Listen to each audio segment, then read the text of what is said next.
Hear ye. All persons having anything to do before the Honorable, the Justices of the Appeals Court, now sitting at Boston, within and for the Commonwealth. Draw near, give your attendance, and you shall be heard. God save the Commonwealth of Massachusetts. This court is open. Please be seated. Good morning and welcome to the Appeals Court.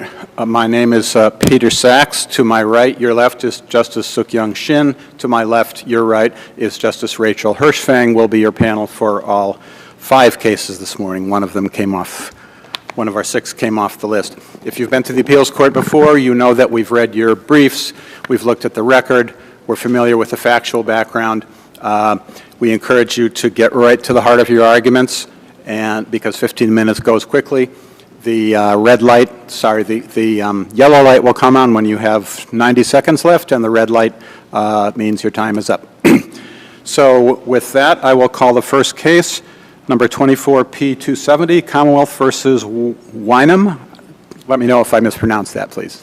I believe that's accurate, Your Honor. Good morning. May it please the Court, Edward Crane on behalf of Jeremy Wynham. The question here is whether the police had reasonable suspicion that the defendant was engaged in criminal activity at the time that he was stopped. They did not. To establish reasonable suspicion, the police needed evidence that the defendant lacked a license to carry. The Commonwealth argues that 3 factors support the conclusion that the defendant was unlicensed. Number 1, the defendant's evasiveness. Number 2, the defendant's holding of his side. And number 3, the defendant's denial that he was in possession of a firearm. With respect to evasiveness, this is irrelevant to the reasonable suspicion analysis because it was observed after the defendant was already stopped. The testimony on this point is absolutely clear. The officer testified that the defendant was evasive. It just wanted to get going after he was stopped for the second time. Furthermore, there were no specifics whatsoever about how the defendant was evasive, and thus, even if this could be considered in the reasonable suspicion analysis, it would be minimally probative of the defendant's lack of licensure. With respect to the defendant's holding of his side, this is irrelevant, again, for the same reason. The police did not observe this until after the defendant was stopped for the second time. Again, the testimony on this point is clear. The officer testified that he observed the defendant holding his side after he was stopped for the second time. Finally, with respect to the defendant's denial that he possessed a firearm, this is irrelevant to the reasonable suspicion analysis because under the Commonwealth's logic, reasonable suspicion that someone possesses a firearm, followed by the person's denial that they possess a firearm, equates to now not just reasonable suspicion that they possess a firearm, but also reasonable suspicion that they don't have a license for the firearm. There's no case law that supports that proposition, and I think it's illogical to follow that premise.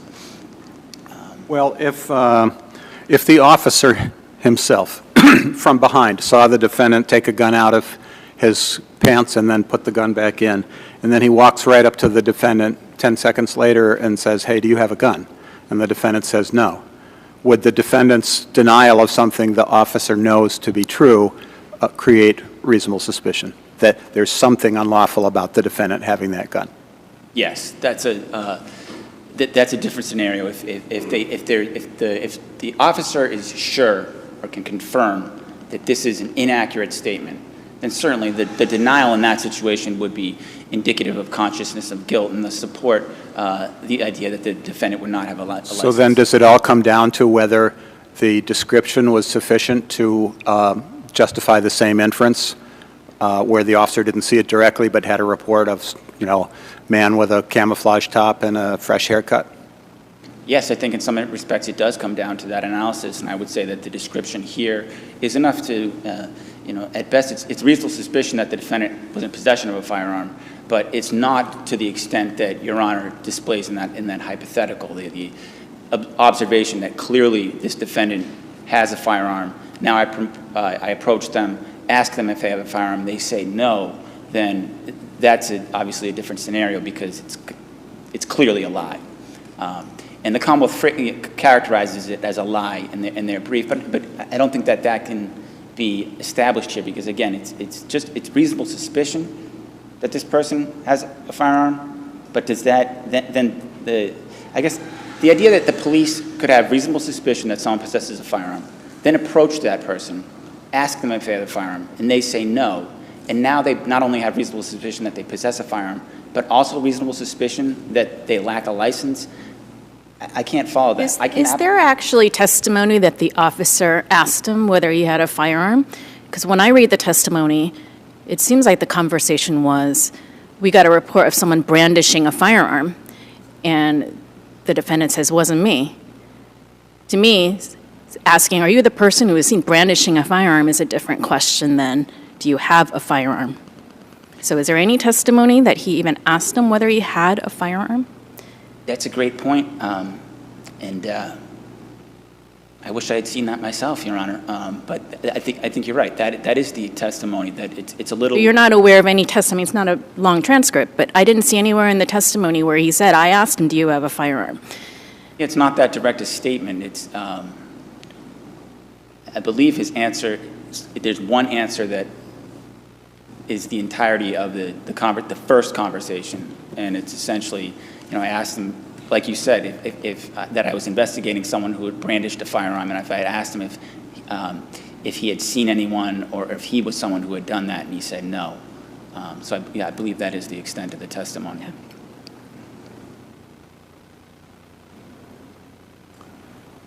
Any further questions? Seeing none, Thank you, Your Honor. thank you for your argument. We'll hear from the Commonwealth.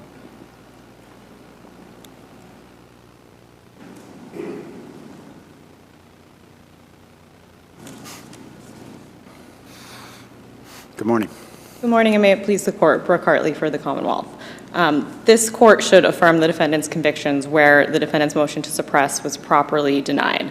Police had reasonable suspicion that the defendant was carrying an unlicensed firearm based on the defendant matching the description of the 911 caller and his subsequent lying to the police. Now, I would first just like to point out that the defendant is correct. I have a misstatement in my brief where I said that the officer testified that he was evasive before the stop. He said the word evasive, and that came after the stop. However, I would argue that his conduct before the stop, although the officer doesn't use the magic word evasive, is evasive. His lying to the police when the officer asks him if he... I was looking right now at the testimony, Justice Shitten, to see what the exact language was, and I didn't quite find it, but I do believe that he... On page 8, I think, is the key. So on direct, he says that he told the defendant, we're investigating someone who had just, brandished a weapon.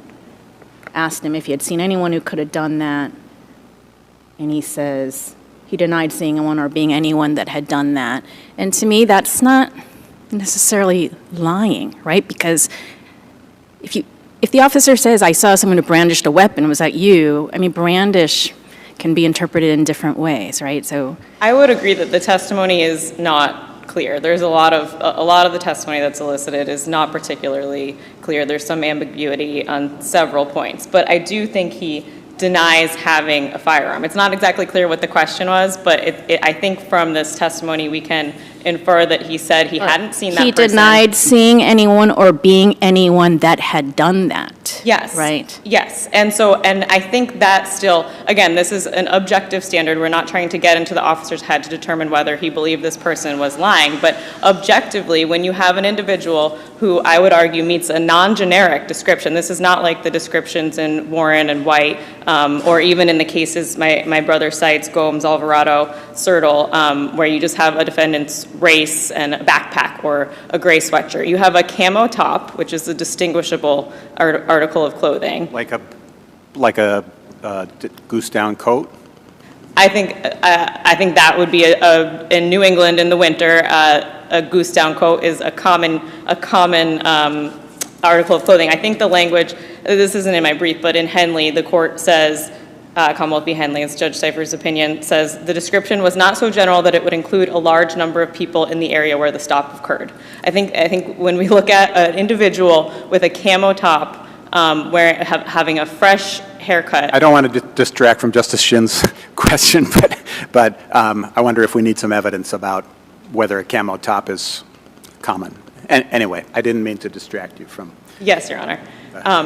So my answer to your question would be that although the testimony is not perfectly clear, I agree with you. I think there is testimony that he denied seeing that person, and he denied brandishing a firearm. He denied holding a firearm. Right. So that's not necessarily, again, I don't, see how objectively you can say that's lying. So what if the officer testified that he told him someone reported seeing a person waving a gun around, and he said, wasn't me?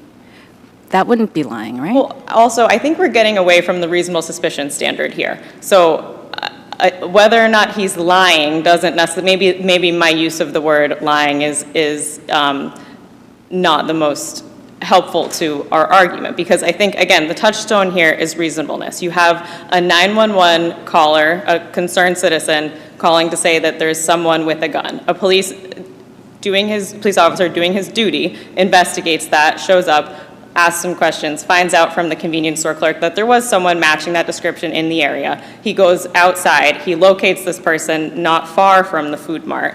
He locates a person matching the camo description, white male wearing a camo top.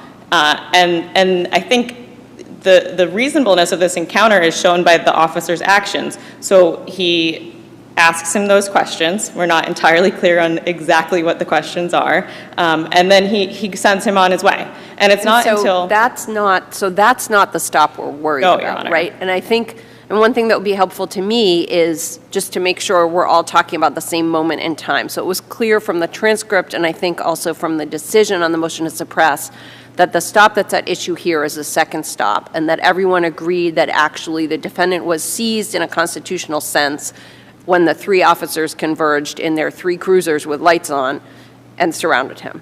So right. at that moment, the officers know there's a guy in a camo top with a fresh haircut who was seen sticking a gun in his waistband, and this person that we're approaching has denied that he was that guy. Is that what we were looking at? That's right. That's right. Yes. And the Commonwealth's position is that those factors are enough to support reasonable suspicion. Now, there's one additional factor that the testimony is not clear on. My brother says that the testimony is perfectly clear. I think it's anything but clear, and that's him walking away holding his side. The discussion is on page 16 of the transcript, and it initially reads very clearly as if he says, the question was, and while walking away, you didn't see any furtive movements or odd behavior, correct? And the officer responds, the only odd behavior I would point out is he kept holding off to his side, which he did explain to me that was from an injury. And then he contradicts himself shortly thereafter. But the motion judge finds that this happened before the stop. And That's inconsistent with the police report, isn't it? You know, Your Honor, I'm not sure if it's inconsistent with the police report. I apologize, and I can certainly look at that. That's my memory, which is also faulty. I can certainly look at that and submit a 16L. Whether clear error or not, what does it add when you don't have any testimony from the officer about what conclusion he drew from his observations? Agreed. This is so, like, if you look at a case like DePisa, the officer testifies that, in my experience, a illegal firearm is often so someone handled in this way. who walks strangely, I don't see how that really adds anything. I think it has minimal value, and I think the Commonwealth would still prevail without that, but I do think it colors the analysis. Again, it's a reasonable suspicion. We're not talking about anything more than reasonable suspicion, and I would argue that, again, the officer was acting in a reasonable manner, which is shown by, as I was beginning to say, how he allows the defendant to walk away, goes back, receives another detail from the officer who is now, another officer who is now talking to the 911 caller, says, oh, and he had a fresh haircut, and then the inference What does that mean, a fresh haircut? Your Honor, I took it to mean he had just had a haircut. I suppose it could also be How do you know if slang. someone just had a haircut if you don't know the person? I noticed when you just had a haircut. She knows me. I think it's one detail that the officer believed matched to the description of this person. I don't really understand what it means unless they're saying a very short cut. I would agree with Your Honor that the testimony is limited. This is another point on which we don't have a lot of clarification. But again, I think it's a different description than all of the cases my brother cites, which are Gomes, Alvarado, and Sertle, he revised, and Edwards, but I'll get to that separately. Can we talk about Edwards? Because Sure. you don't address it in your brief, and I think it's pretty hard for you. So I would argue the opposite. I would argue that Edwards actually supports the Commonwealth's position here. So in Edwards, you do have a tip that's not anonymous. You have an individual calling the police who identifies himself, also knows the defendant. So that's perhaps more than we have here. But really what you have in Edwards is this non-anonymous tip and suspicious behavior. So the suspicious behavior in Edwards is he sees the defendant outside the car holding a gun, goes in the car, drives away, comes back, gets out of the car. Kind of odd. And the reason I would argue that the suspicious behavior... Well, I mean, hold on a sec, because I think there's more that distinguishes Edwards. So in Edwards, it's 1:30 in the morning, and it's a location, parenthetical, a deserted street in a residential area within a few blocks of which there had been repeated crimes of violence, including gun violence and homicides.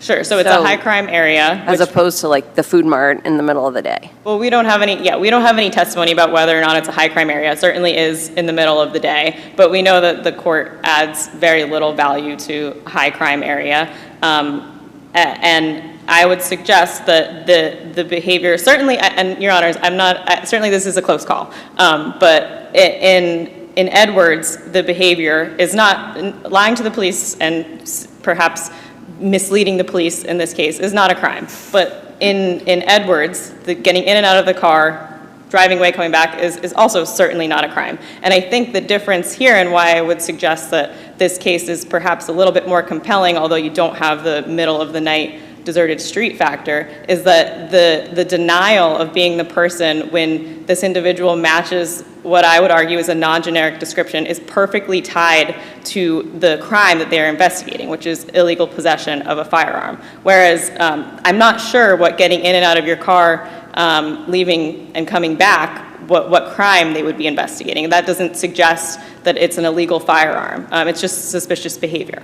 So I think the two factors we have here are comparable to Edwards. You have the non-anonymous tip, you have the individual who's actually talking to the police, and you have this suspicious behavior.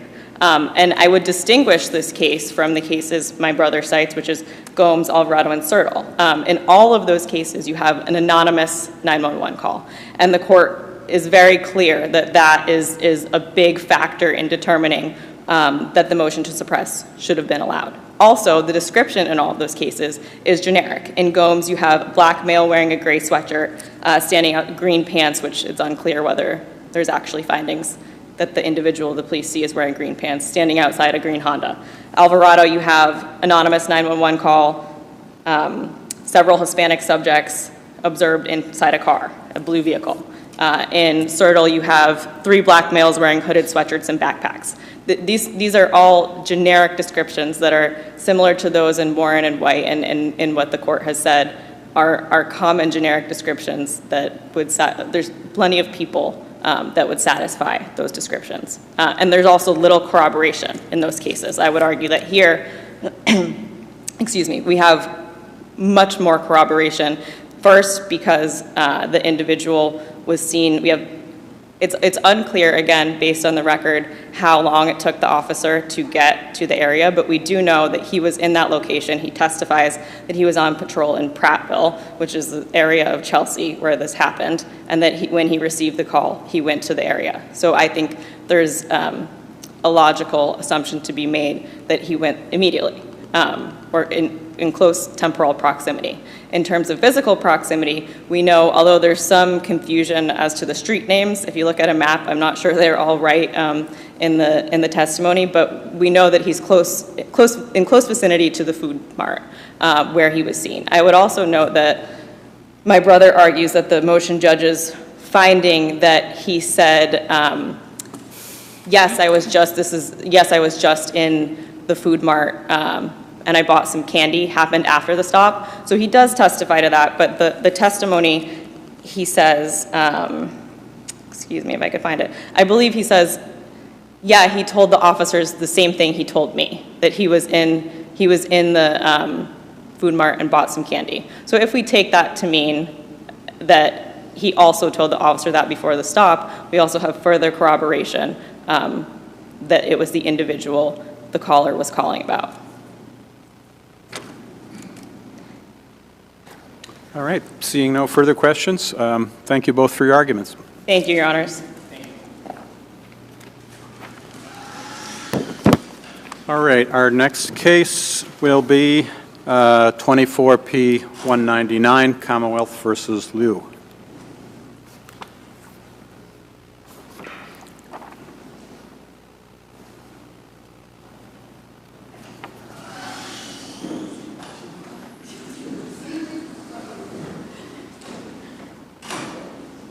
Right, second case is off the list, so you're up. No problem, thank you. I did the same thing.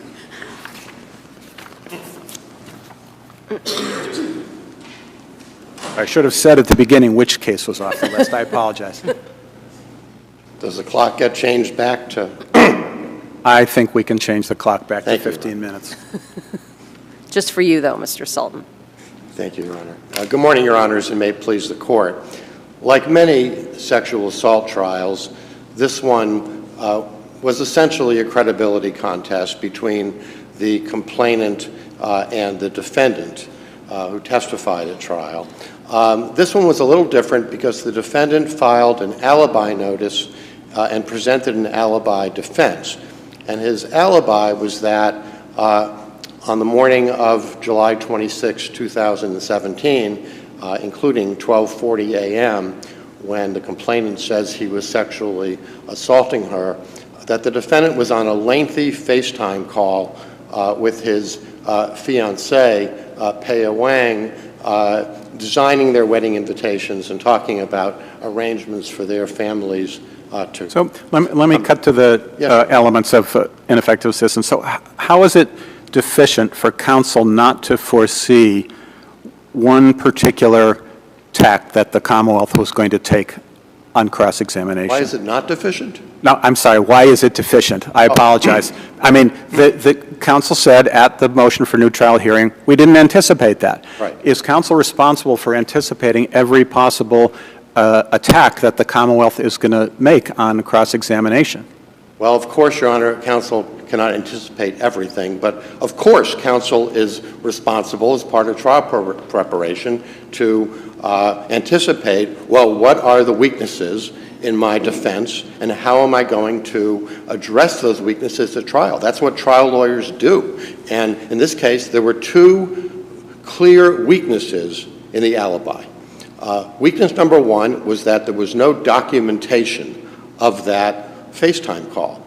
And weakness number two was that there was no explanation of why there was no documentation other than the testimony of the defendant and his fiancée that after he was charged, which was more than 3 months after the alleged assault, that they looked for records and were unable to find them. And it was completely predictable what the Commonwealth did, which was to drill down on those two weaknesses. That alibi was at the crux of the case. If the jury believed or even had a reasonable doubt about whether that FaceTime call had occurred as the defendant and his fiancée testified, he was almost certainly going to be acquitted. But if the jury believed that he and his fiancée were making it up and fabricating it, which is what the Commonwealth contended, then he was almost certainly going to be convicted. So, of course, it was part of the defense counsel's job to say, okay, we're putting in this alibi, we don't have any records, how are we going to explain to the jury, especially in this day and age, when everybody expects that everything in the world is documented, Well, especially but things that happen online? The claim, as I understand it, is limited to counsel's failure to consult with an expert. That's the limitation of the claim, No, Your right? Honor, the claim is counsel's failure to consult with and present an expert. But it's focused on the expert, right? So Totally. counsel testifies at the hearing that she did her own research and found out that it was Apple's policy not to retain these records for more than 30 days. So why is it deficient, if you've done your research and you know this is the policy, to think, well, there's no point in consulting with an expert because I know there are no records? Well, because, Your Honor, as I said, there were two weaknesses. Weakness number one was no records, but weakness number two is how do we explain to the jury that there aren't records? So let's say after the cross-examination of the defendant, defense counsel put in the policy in some way or form, Apple's policy, written policy that they don't retain records after 30 days. Would that be effective? Well, that would have been better than nothing. They would have had to authenticate Right. So why is it necessarily deficient not to put on an expert? It seems that really the claim is that defense counsel didn't respond adequately to the cross-examination, but that didn't have to be an expert who came in to rebut that testimony, right? Well, Your Honor, perhaps you could do it through documents, but frankly, the Apple gobbledygook policy would not be nearly, in my view, as someone who tries cases, would not be nearly as effective as putting someone on the stand, an expert, to explain what FaceTime is, how it works, why there aren't records on Verizon or T-Mobile, while it's only Apple, and that Apple at that time did not retain any records more than 30 days, and therefore, when these folks looked for those records in November of 2017, they would not have been able to find them. As the Commonwealth concedes, that would have corroborated the defendant's testimony that he looked for them and couldn't find them. I don't think you're right about that, Mr. Sultan, because the hole I see in the effort that you have made in the motion for the new trial is that those records appear in two different places, and you've addressed only one of them. So you have addressed, and you have claimed that trial counsel was ineffective for not addressing the absence of those records on the Apple server. But the cross-examination of your client and the cross-examination of the proposed expert at the motion for new trial also speak to the fact that those records are available on a device, on an iPhone or a MacBook. Your client was asked about that at trial. Did you look at the device? Did you look at the logs? There are logs there. You didn't delete the logs. No, I didn't delete the logs. There was nothing there. There was no testimony either at trial or in connection with the motion for a new trial that addressed whether those logs would have remained on the phone. In other words, I didn't see anything in the record that implied, and I know as an iPhone user myself, that it is not true that Apple somehow sucks records off of devices after 30 days. The 30-day policy goes to the federal requirement in 18 U.S.C. 2703D that records be retained by the carrier for a certain amount of time. But the updates to what is in Apple's records does not necessarily, or there's no evidence that it would push through to what's available on the device. As I recall, Your Honor, and I may be wrong, but as I recall, the expert looked on the cloud and was unable to find any such records. And in any event, even if that is a potential other place they could be, it doesn't matter that it's not ironclad. I mean, look at what the prosecutor did on cross. He says, and this is quoted on page 19 of my brief, would you be surprised to know that the FaceTime, long afterwards, FaceTime logs remain far after 30 or 90 days? Would you be surprised to learn that? I mean, that's the kind of cross. There was no good faith basis to ask that question. He spent page after page after page. Well, I don't think that's true. I mean, good faith basis, what if the prosecutor has an iPhone and he's looked at his own iPhone and it has records going back farther? Isn't that a good faith basis? No, Your Honor, that's not how we try cases. You have to have evidence in order to ask the defendant on cross-examination a question that has a factual predicate. I have an iPhone too, but I'm not a witness at the trial, and the counsel can't be a witness at the trial. You put on an expert to explain to the jury why this gap exists, why there are no records that are available, because the absence of records and the absence of any explanation other than the defendant's and his fiancee's arguably self-serving testimony that they tried and couldn't find it, it was all that the defense had to support essentially their whole defense. And the Commonwealth, therefore, was able to drill down on cross-examination for page after page after page, lampooning his efforts to look for the records, and then in closing argument, argued that it was a fabrication. Of course, it was incumbent upon the defense to anticipate that totally predictable line of attack and to do something to blunt it. Even though, I mean, the motion judge says it would have blunted the attack. The prosecution in its brief says it would have corroborated the defendant's testimony that he couldn't find the records. So I don't think there's any issue. I mean, to me, there's no real. The issue to me in this case is prejudice. The issue really. Can we talk about the ineffective assistance standard for prejudice? So this is not failure to present a particular defense. He presented the alibi defense. This is not failure to present evidence that tends to prove the alibi defense. The explanation for why there might not be records doesn't make it more likely than not that the call actually occurred. What this is, as I think you said, is an effort to fill a gap. I would say it's a failure to bolster the defendant's credibility on what's a collateral issue. It's not direct. It's not directly to the truth of the alibi. It's a defense to an attack. Well, and my question is, long-winded as it is, can you cite us a case where that sort of gap, failure to present that evidence, is prejudice, is a deprivation of an otherwise available substantial ground of defense, or accomplish something material for the defense?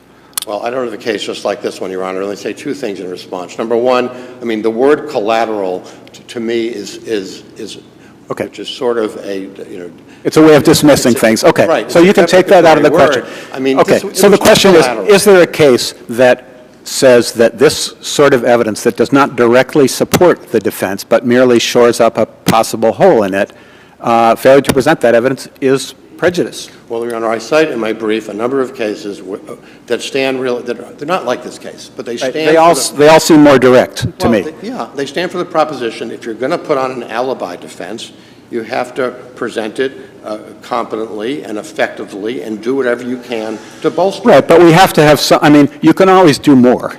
But those cases involved failure to present evidence that could have directly supported the defense. And maybe direct, indirect is another distinction that may obscure things, but we need some objective way of deciding what prejudice is. Your Honor, respectfully, I think the standard, I mean, it's not a bright line standard. I mean, it goes back to Satterfield and Safarian, and which is would better work likely have done something for defense. It's a mushy standard, but to me, you look at the totality. You look at, well, was this a particularly strong case? No, this was not a particularly strong case. The only evidence the Commonwealth had was the testimony of the complainant, the testimony of the first complaint witness the next day saying that she complained, and in fact, when she complained, she said she wasn't sure, and then the testimony of an officer who talked to her months later. So it's not an overwhelming case. It's not a particularly strong case. It is, as this court has said,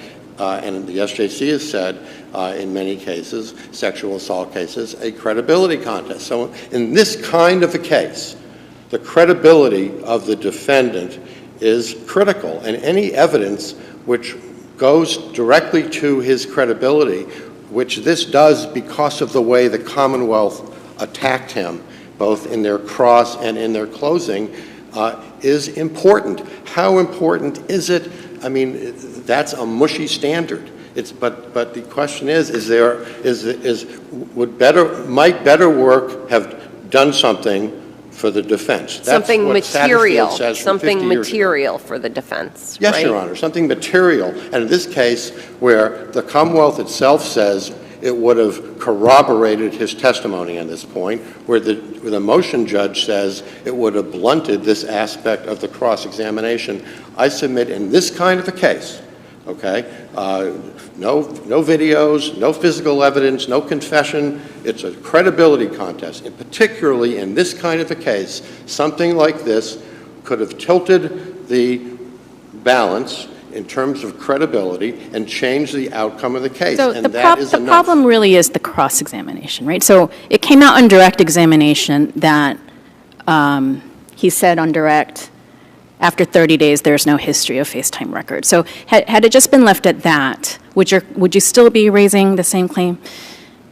I think if the Commonwealth had not focused on this, it would have been less important. So the problem is the trial. cross-examination, and the closing. again, maybe less so, but the cross-examination I think goes to the heart of it. So again, I'm having trouble seeing how it's deficient to not rebut that, to not counter that cross-examination with an expert versus some other evidence. Well, like what, Your Honor? Other evidence like the what? policy that they could have put in. Okay, so it was ineffective assistance for the defense to do nothing to not anticipate it and to do nothing to counter it.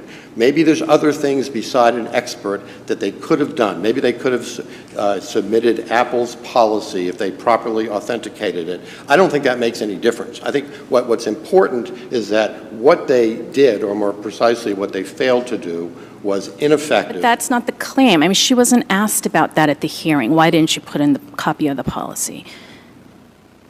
Well, Your Honor, they did not, they said they didn't think about doing anything to counter the gap. And to me, the fact that they could have done something else does not detract from the essence of our claim. They should have put on an expert. It would have blunted the cross. It would have corroborated his testimony in a credibility contest case, and therefore that was ineffective assistance.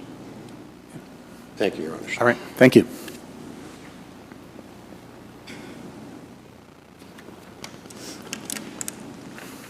Good morning. Good morning. May it please the Court, Hallie White, Spate, Assistant District Attorney. Let's just wait a sec till we get the clock reset. Yeah, there we go. Sorry. Okay. For Middlesex, on behalf of the Commonwealth.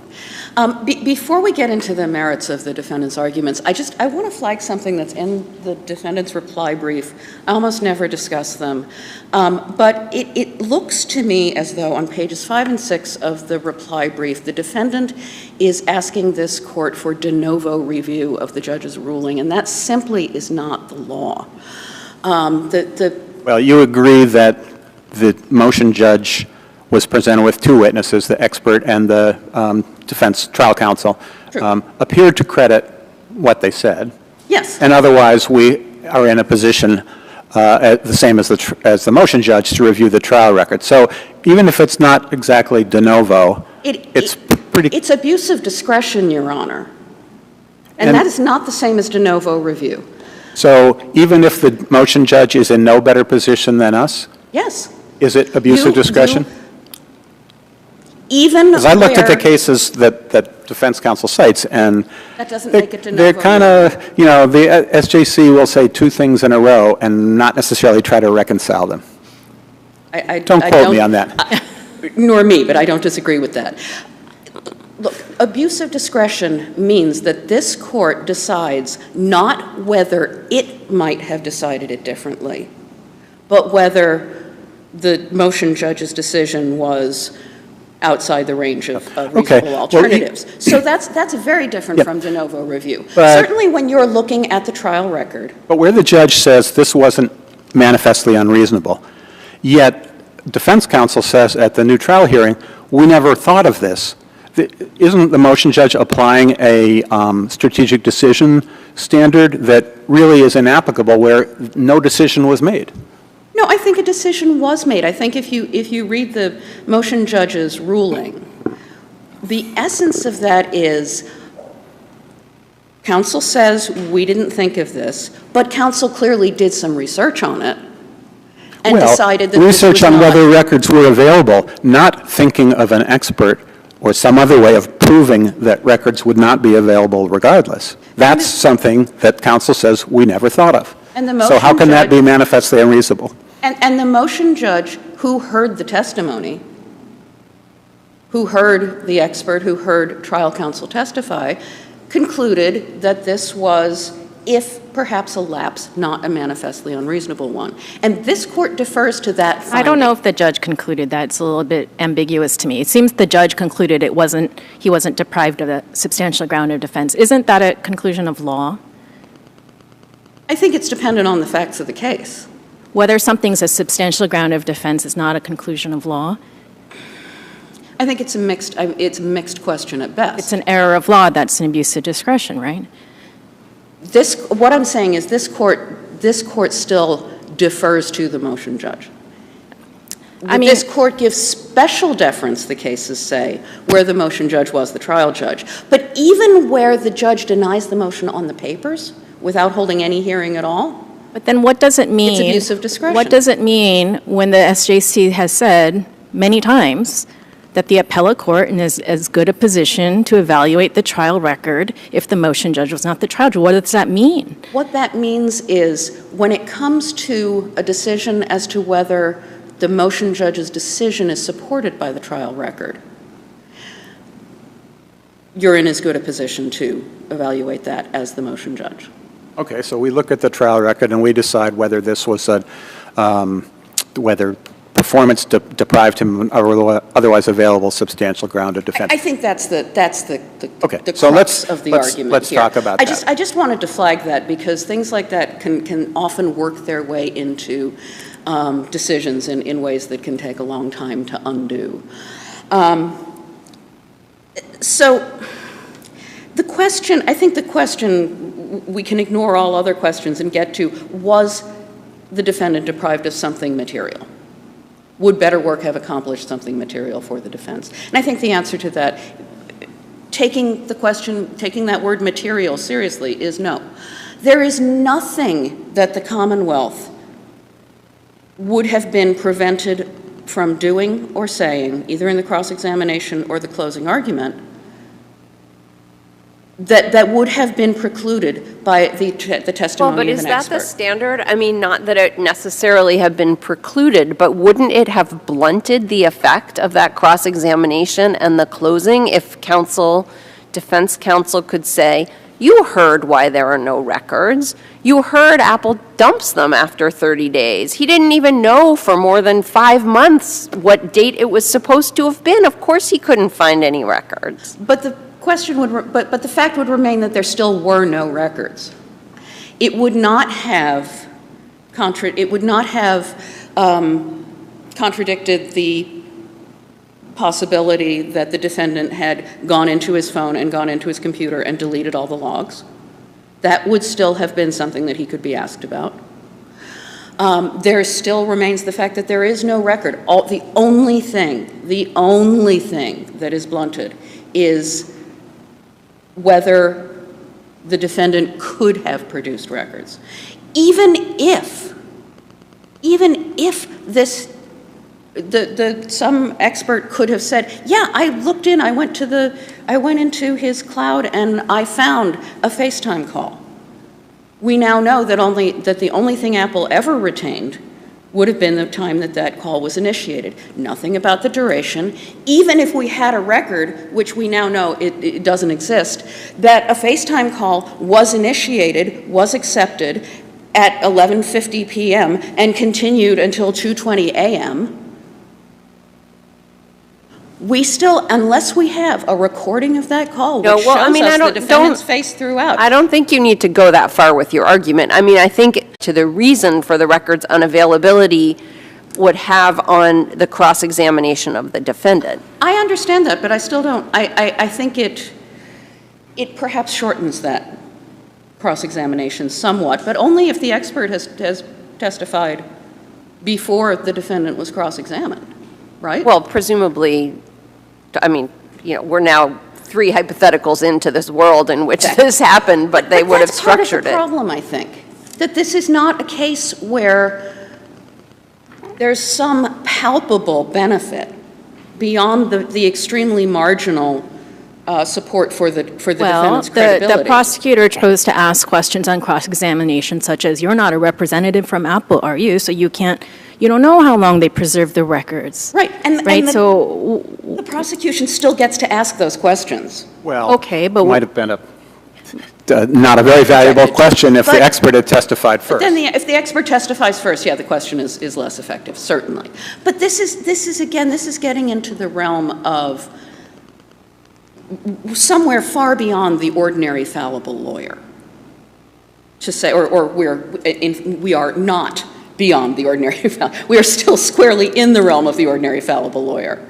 To say, with this one thing that the defense didn't anticipate being asked, that this sufficiently cast doubt on the justice of the conviction. I don't think it's fair to say they didn't anticipate it being asked, because defense counsel testified at the motion for new trial. Right. I looked. I found the Apple policy. And I decided, well, I can't get the records anyway. So that's actually a decision. It's not a failure to consider. No, it's what I think the defendant's argument is, and I think what counsel,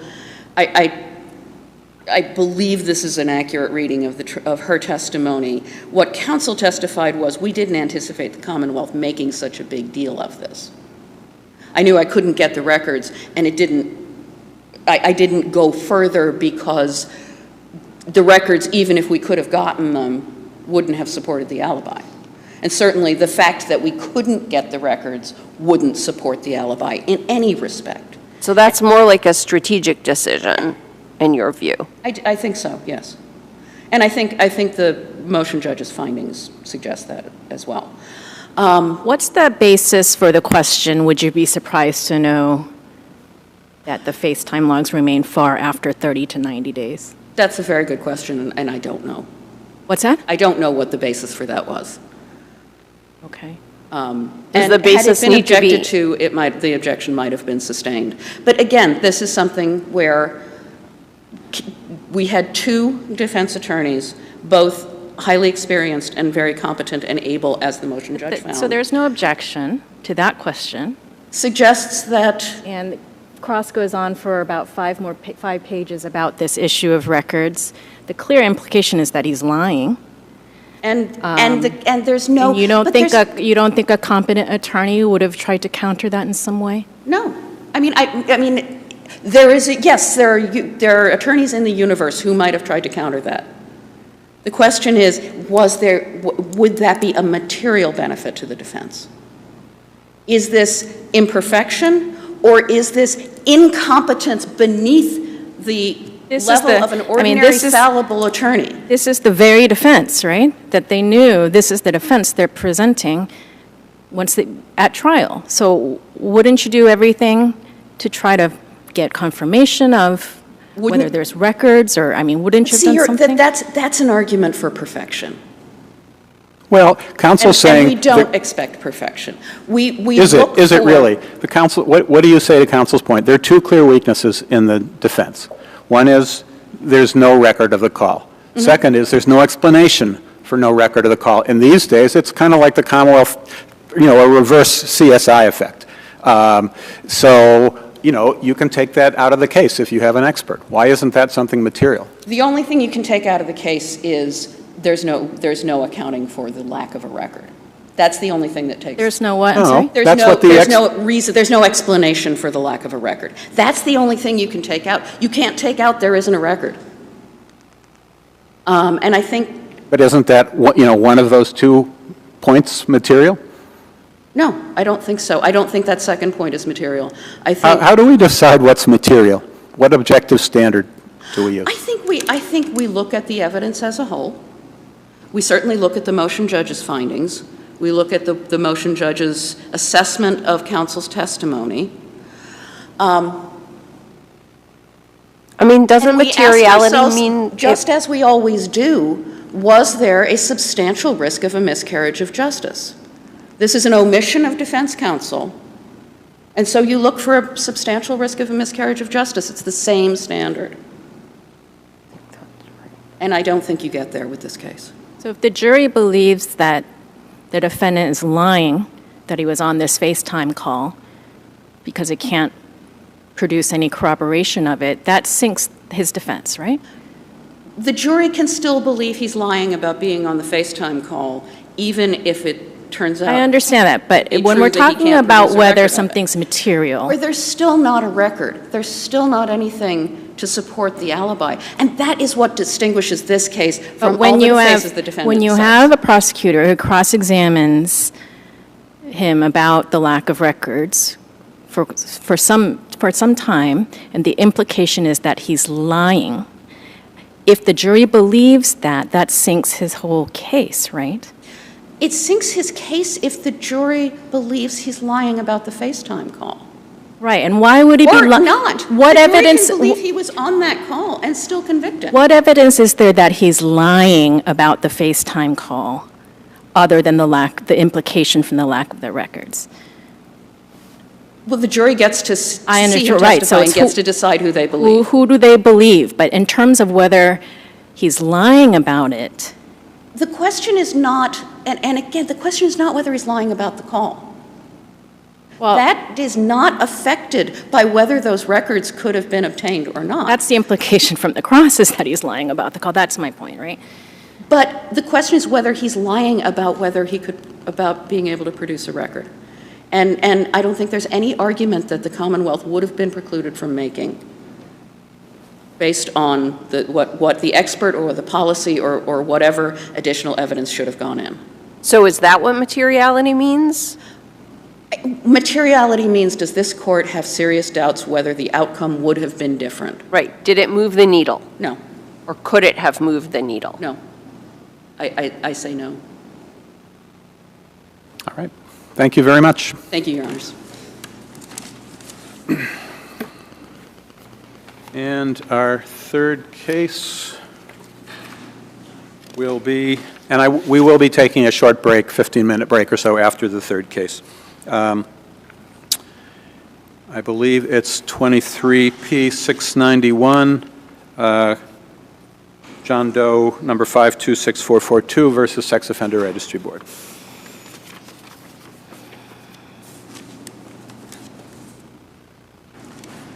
Good morning. Good morning. May it please the court. Attorney Xiomara Hernandez for the plaintiff appellant John Doe. I'm here today requesting that this court lower my client's classification level from a level 3 to a level 1 or remand the case back to the board for another classification hearing.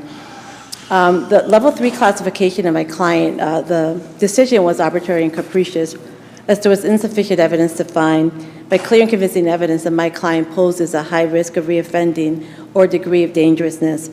My first argument is that the hearing examiner erroneously denied my client's motion for expert funds.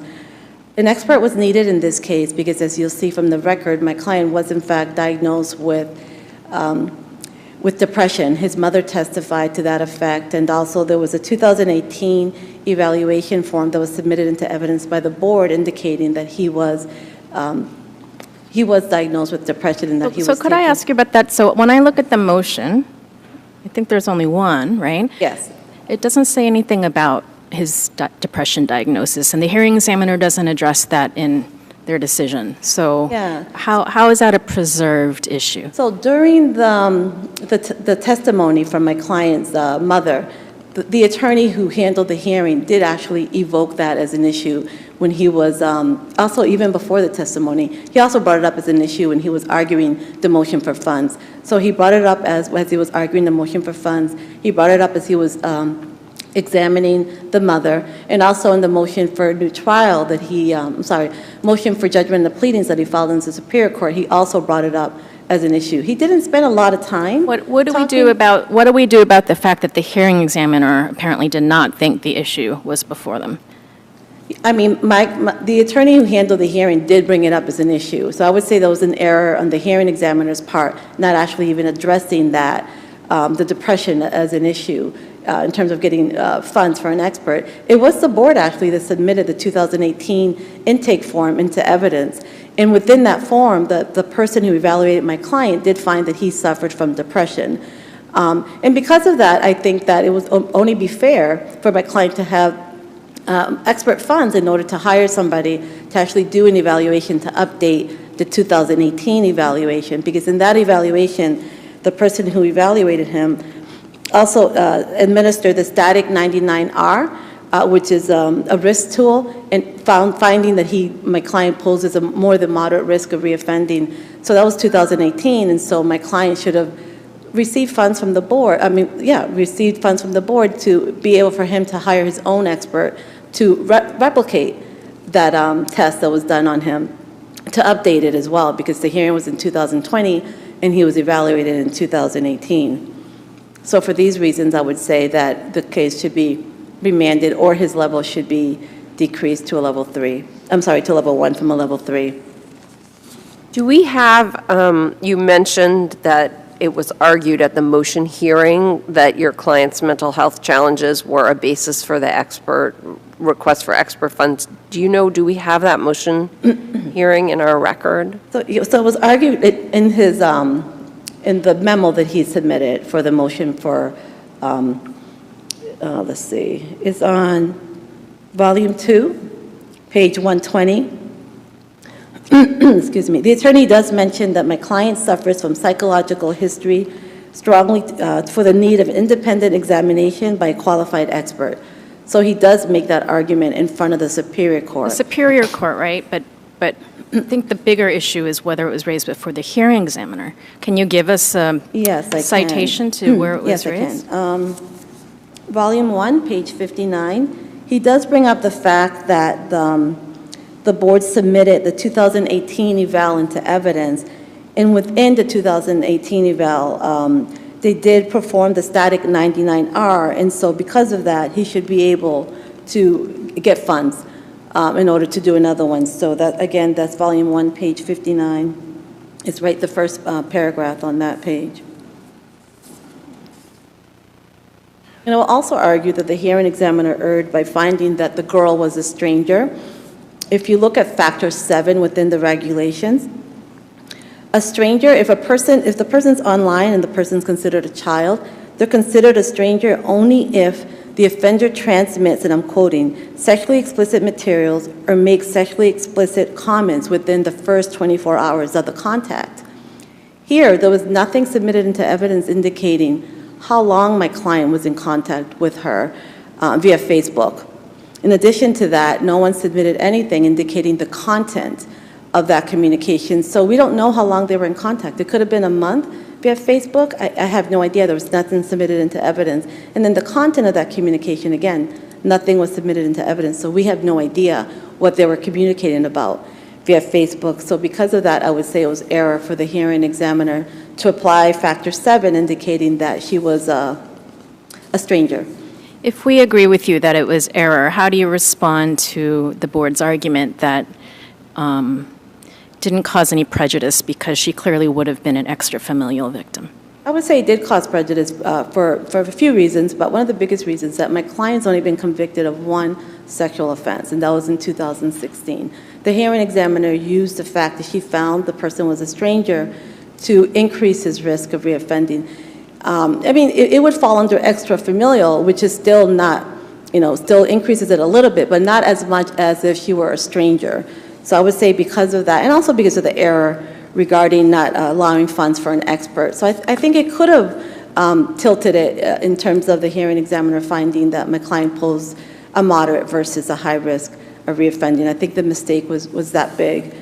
When is the soonest that your client could apply for reclassification? Is that, I know there's a 3-year period, but is that told during the pendency of this, or? Very good question. So I did look at the timeline, and it's kind of concerning that it took 2 years from the time the decision was issued until the time it actually made it to the Superior Court, and then that decision was issued by the Franklin Superior Court. So 2 years had already elapsed, and then I filed the appeal here, and the appeals take a while sometimes. So he's able to file for it now.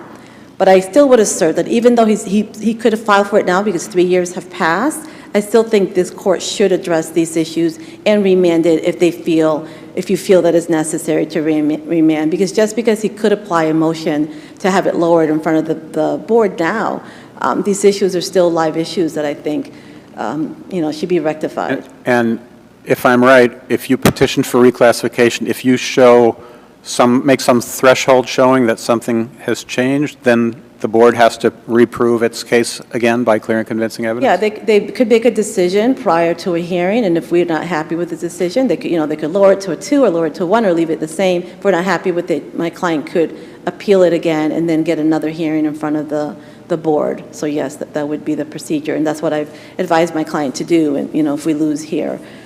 So in addition to the error with factor 7, I also would argue that if you read the regulation for factor 32, sex offender treatment, that's a risk mitigating factor.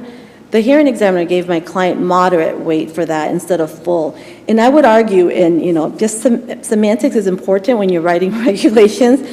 I would argue that the hearing examiner should have given my client full or threshold application of this risk mitigating factor, because there's nothing in here indicating. Full and threshold are two different things, aren't they? So I would say, full, like the most he could possibly get under this. The fact that he didn't have to be actively involved in sex offender treatment, and he was. And the fact that he had recently started it should not be used against him, because it's the board who decides. Well, it's not being used against him, but it's just being used to moderate the amount of credit that he gets for it. If he'd been in for 3 years and gotten, completed various steps, presumably he would have gotten more mitigating weight from it. Or even if the hearing would have taken place maybe 6 months down the line versus when it took place, he would have gotten more. And I think like with the different areas that I talked about, if you add just a little bit of more risk mitigating impact or weight on this, that could also make a difference. Doesn't Factor 32 say expressly that the risk mitigating weight given depends on how much progress the offender has made in treatment? So if you look at 32A2, which is the currently participating in treatment, it says under what conditions the person could get more credit. It doesn't say when they could get less Right, but credit. if you read above number 1, it says the risk mitigating weight varies in degrees based on the following: completion, currently participating. So why doesn't that directly support the hearing examiner's decision? I personally think it's unfair for the board to decide when to have the hearing and then not give a person full credit for the risk mitigating factor based on the timing of when they decided to give the hearing. Again, the hearing examiner wrote relatively new to treatment, so that was the reason why. I would admit that this isn't as strong of an argument, but I do think that the language in the factor is a little bit confusing, and I guess felt that it was kind of used against him in a way, that he had recently started, and it wasn't his fault in terms of when he started or when the board had the hearing. And just lastly, I would just argue that my client, if he poses any risk, would be a low risk to reoffend, in danger to the community. As you know, he was pretty young, 20 years old, when he committed his only sex offense that he was convicted of. I mean, he's still young today, but pretty young. And that was in 2016. Again, it was only one sex offense that he was convicted of. If you look at his query, he has a very minimal criminal convictions. Many of the charges were brought when he was a juvenile, and all of them were actually dismissed while he was a juvenile. He hasn't reoffended since he was released in 2020. He's very active in sex offender treatment still to this day. He'll be on parole. I'm sorry, he was on parole, and now he's on probation. He'll be on probation till 2026. His home situation is a very positive one. So factor 33, risk mitigating factor 33 applies. He resides in a very supportive home environment and has the love and support of many family members and friends. But just as a practical matter, Yes. wouldn't applying for reclassification get you just as much, if not more, than a remand? I mean, because the reclass can take into account all the current circumstances. Yes. Does a remand take into account all the current circumstances, or does it just look at whether the classification was So that is an excellent correct. point, and that's something that we have discussed. We chose to continue with this appeal and, see what happens, and then file a motion for it to be lowered. But you're not, Class. you agree that applying for reclassification can get you a fuller review of his current circumstances Yes, I than do. could a Yes. remand? Yes, I do. Okay. All right. you Seeing so nothing much. further, thank you for your argument. Thank you. We'll hear from the board. Good morning. If it pleases the court, David Chennai for the board. I think the plaintiff's argument, the strongest argument they have is the Factor 7 application. I think that I'm not giving up on my waiver claim, but even if you make this individual an extrafamilial victim, the facts clearly dictate the level 3 classification based on this individual's behaviors during that time period. While he had the sex offense cases pending, there were numerous problems that he had with other teenage girls. And also he had a domestic assault and battery during that time. So in 2018, which is when these occurred, 2 years prior to the hearing, he appeared to be someone who was somewhat out of control and exhibiting sexualized behaviors towards teenage girls. So I think the level 3 in 2020 was more than fair. And unless you have specific questions, I'd be more Since than- you said you're not giving up on your waiver claim, I'm going to ask you a question about it.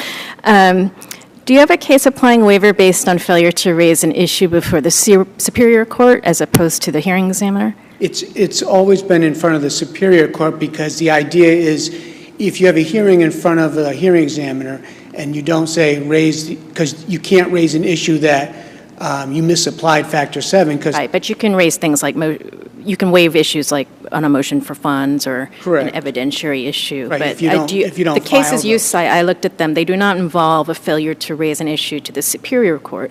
And I'm just wondering how, if you have a case, A, do you have a case, and B, how does that make sense when we're reviewing de novo anyway? well, I think that it makes sense in the sense that they should raise the issue down below. It shouldn't have to come to this court to be litigated. You should be looking at what the Superior Court decided on the issue. I mean, it's judicial economy more than anything. So I think that because it wasn't raised down at the lower level and the judge at that level didn't have the ability to rule on that, he may have sent it back, or he may have agreed with the board that applying 7 the way it was applied may or may not have been harmless. So, but we could have had that resolved in the Superior Court.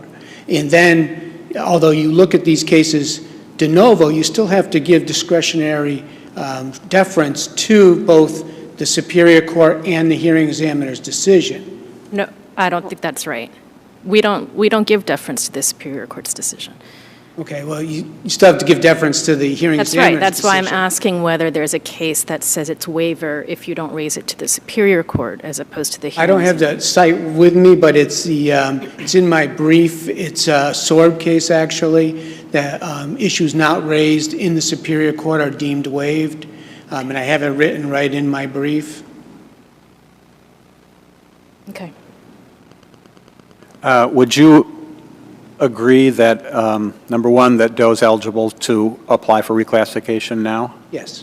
Okay. So there's no blackout period for when you have a 30A judicial review proceeding pending? I don't understand the question. I thought at some point the rule was you can apply within 3 years or when you no longer have a 30A proceeding or appeal Correct. pending. If there's a case pending, you don't have a decision, a finalized decision that you can then ask for a reclassification from. So the pendency of this appeal means he could not apply for reclassification Correct. now? Correct. The pendency of either a 30A or an appeal prevents an individual from asking for a reclassification. Do you happen to have that reg site?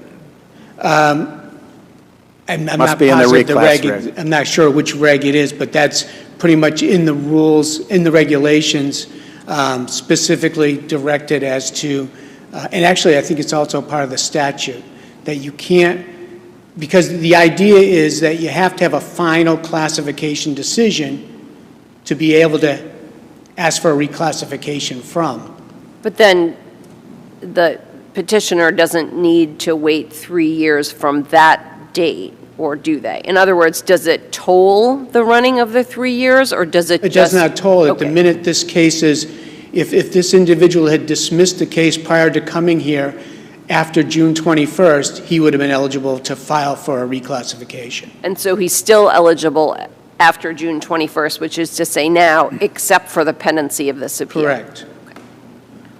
And if he did apply for reclassification, would that get him a fuller consideration of his current situation than would a remand? If you remanded the case, unless you ordered a new hearing, the board would write an amended decision.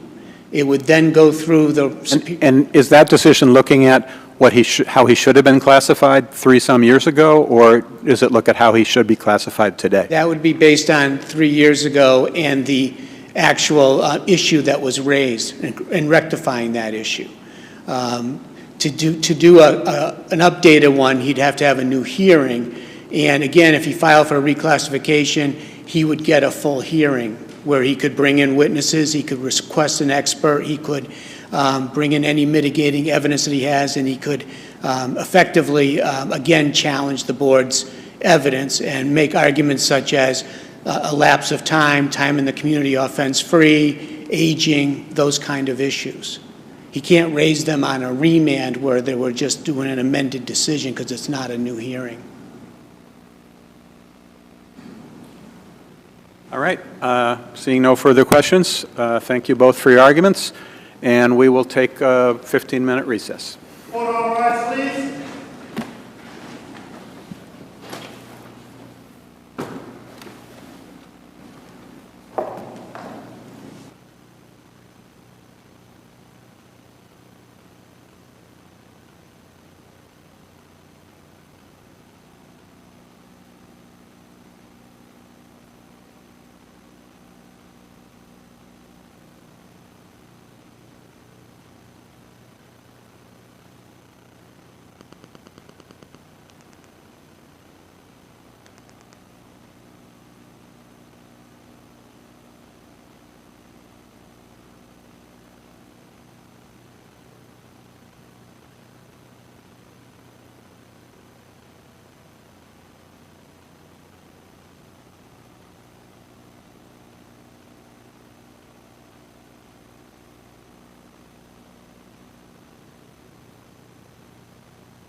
speak. Okay. All right, we ready to go? We're ready, Greg. Madam Clerk? Okay. Audience, ready?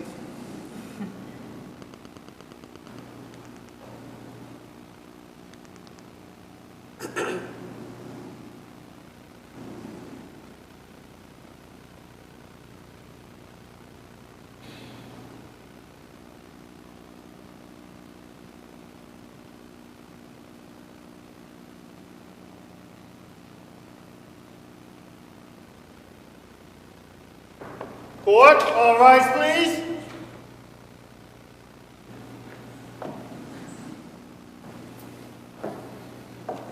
Court is now in session. Please be seated. All right, calling our fifth case, 24P52, Sally Wynn versus Diane Delory, and we're hearing only from the appellant this morning. That's right, Your Honor.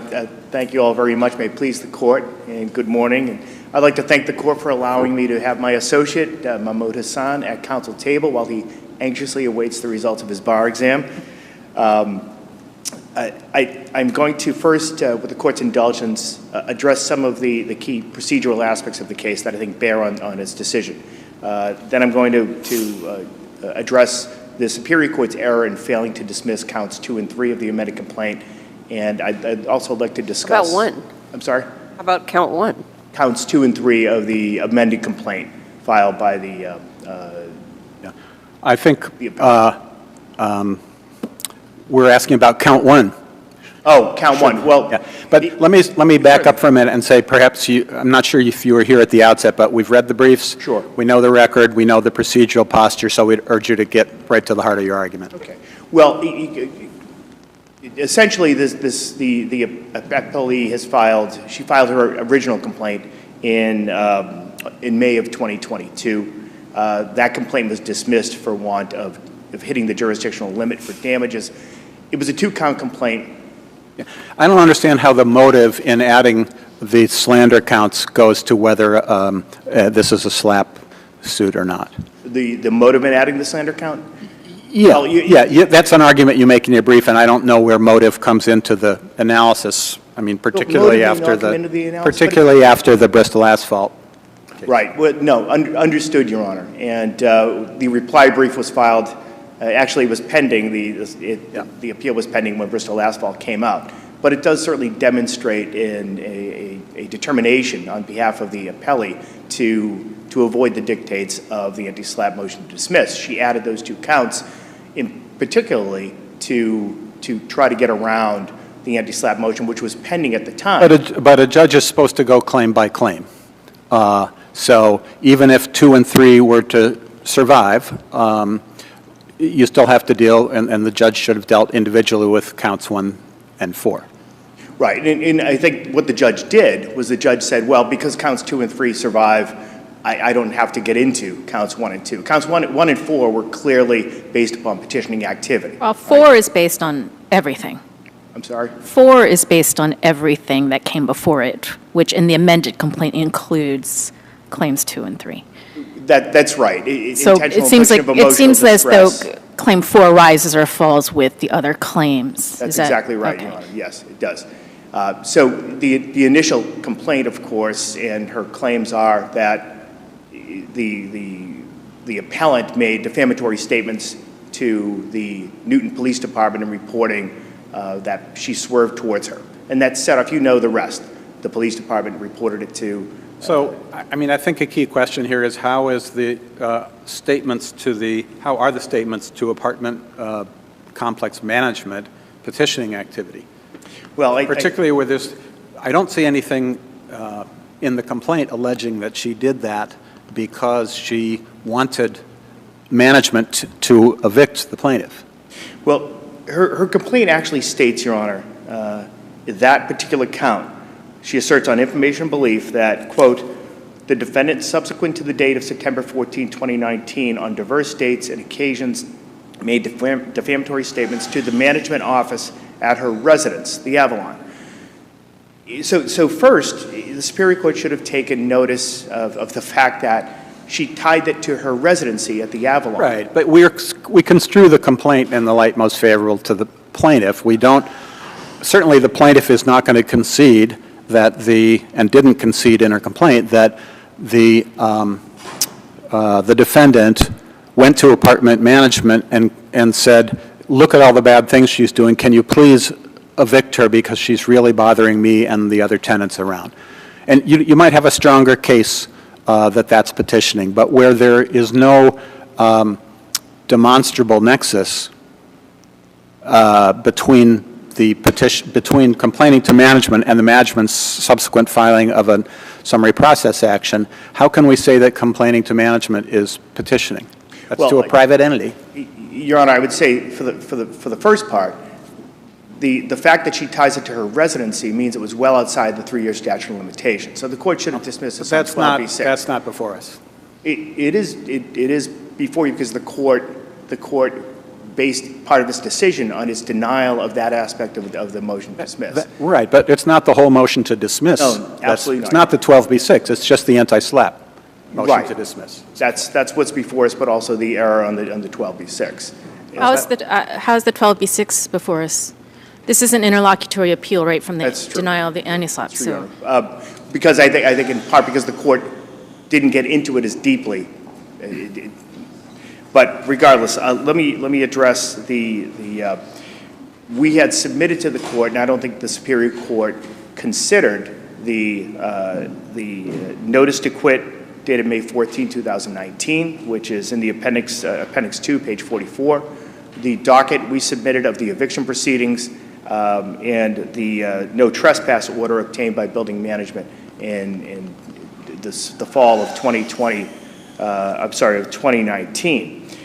And the statements in the notice to quit, which was drafted by counsel and started the legal process of the eviction proceedings, it provides a glimpse in almost word for word in many parts the allegations of the complaint against my client.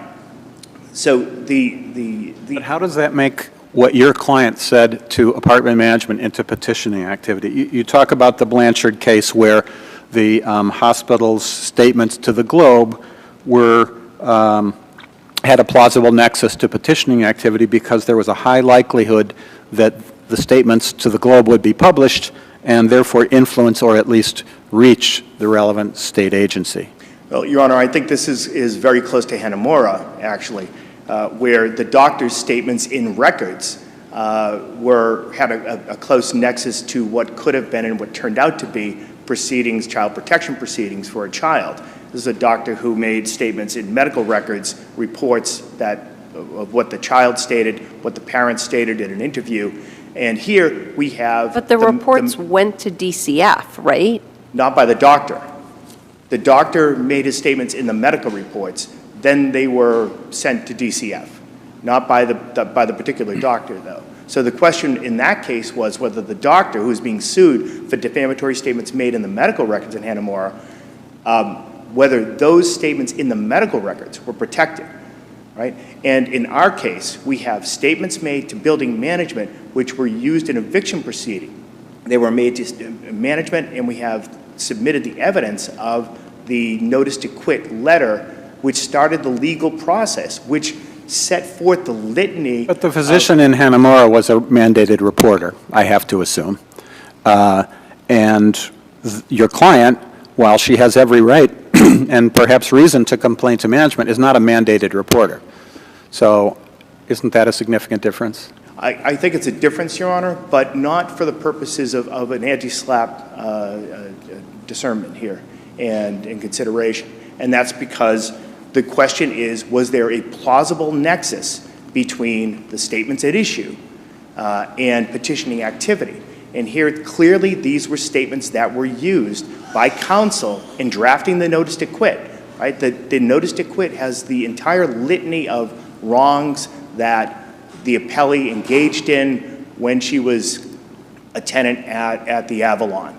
Does it matter whether your client actually asked the management to evict her or wanted that? Or is it sufficient that she provides information to management and then management completely independently says, let's evict the plaintiff, and goes ahead and does it? Great question, Your Honor. I don't think it is relevant. And again, we go back to Hanamura, where I don't know that the doctor, in making his medical notes in the records, the medical records, whether DCF eventually uses those notes to pursue an action against the parents, or whether they're discarded altogether. The complaints from the other tenants, that's petitioning activity too? The complaints to the other tenants, From the other tenants? or from the other tenants.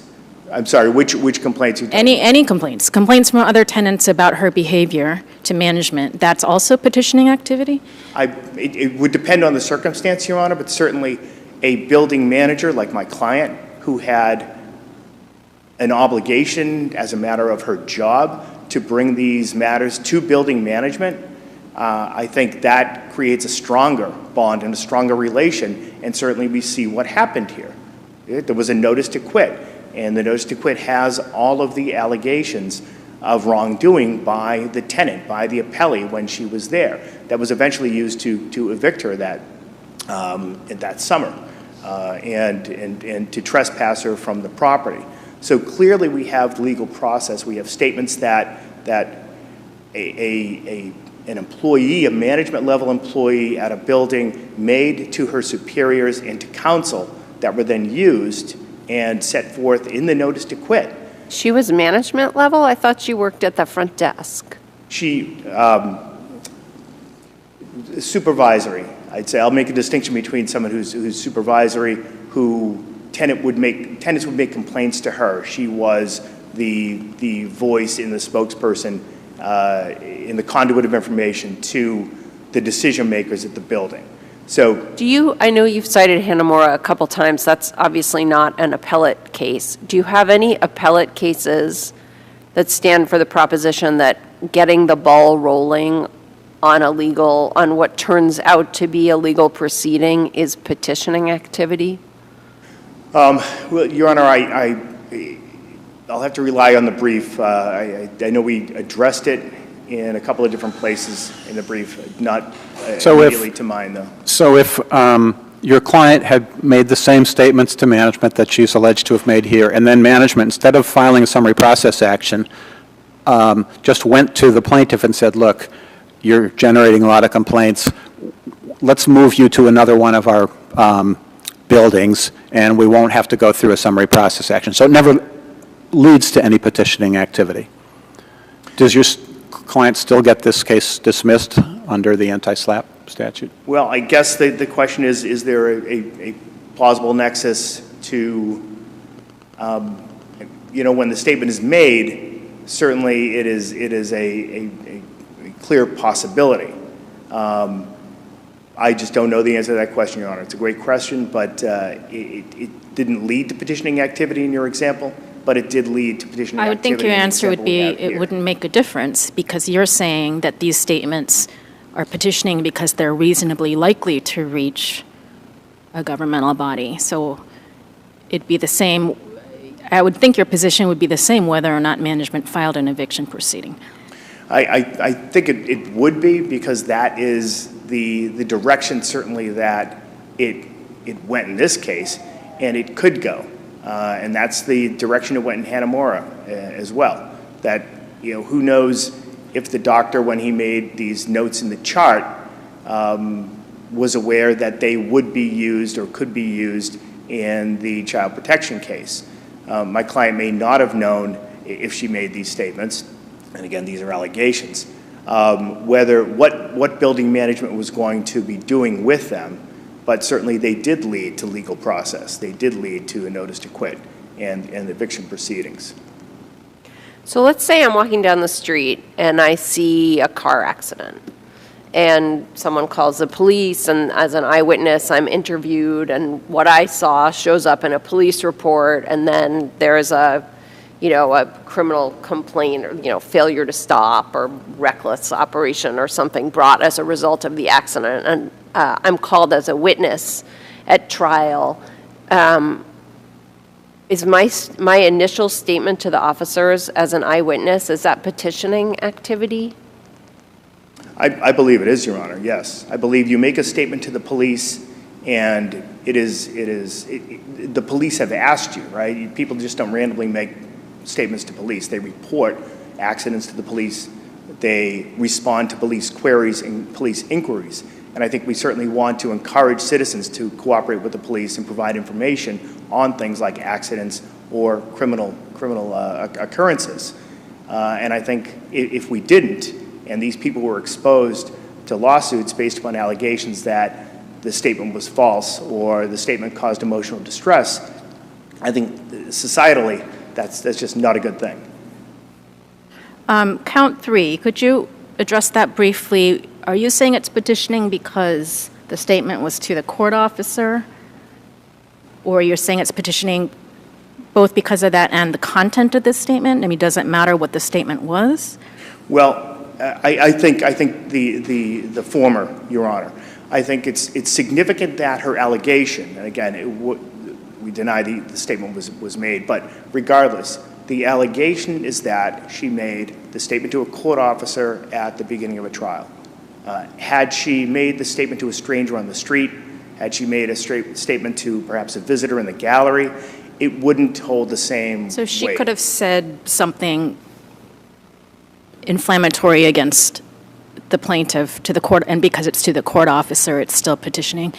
I think it is, Your Honor. I think that there's a plausible nexus because a court officer is someone we all know communicates with the court. They're in the courtroom, they watch the proceedings, they play a very important role in our system. And again, if she had made this statement, allegedly made this statement to a stranger in front of the courthouse, to a visitor watching from the gallery, it would not have held the same weight. But she alleged that the statement was made to court personnel. And I think that is very important, and I think that does form the necessary nexus, a plausible nexus, to the activity, which is close in time, right? They're about to start a trial. Okay.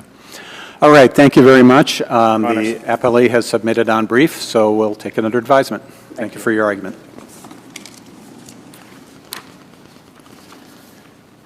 And our final case for the day will be 23P830, Smith versus Armstrong.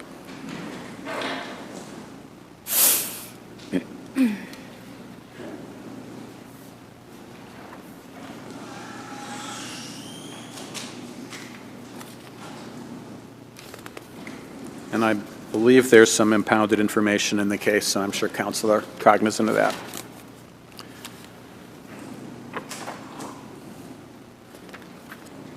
So, Attorney McBrien? Yes. Yep. Everybody. Good morning. May it please the court, my name is Maureen McBrien of Brick, Jones, McBrien, and Hickey. I'm here with my partner, Alex Jones, representing the appellant here, Justin Smith, and the plaintiff below. We're here seeking that Your Honors vacate paragraphs 1, 2, 3, and 9, which are alimony and child support provisions only of a modification judgment dated May 31st, 2023, issued by Judge Kimberly Moses of the Norfolk County Probate and Family Court. Your Honor, this was a post-modification filed in... So we've got the background. Let's jump right to the issues.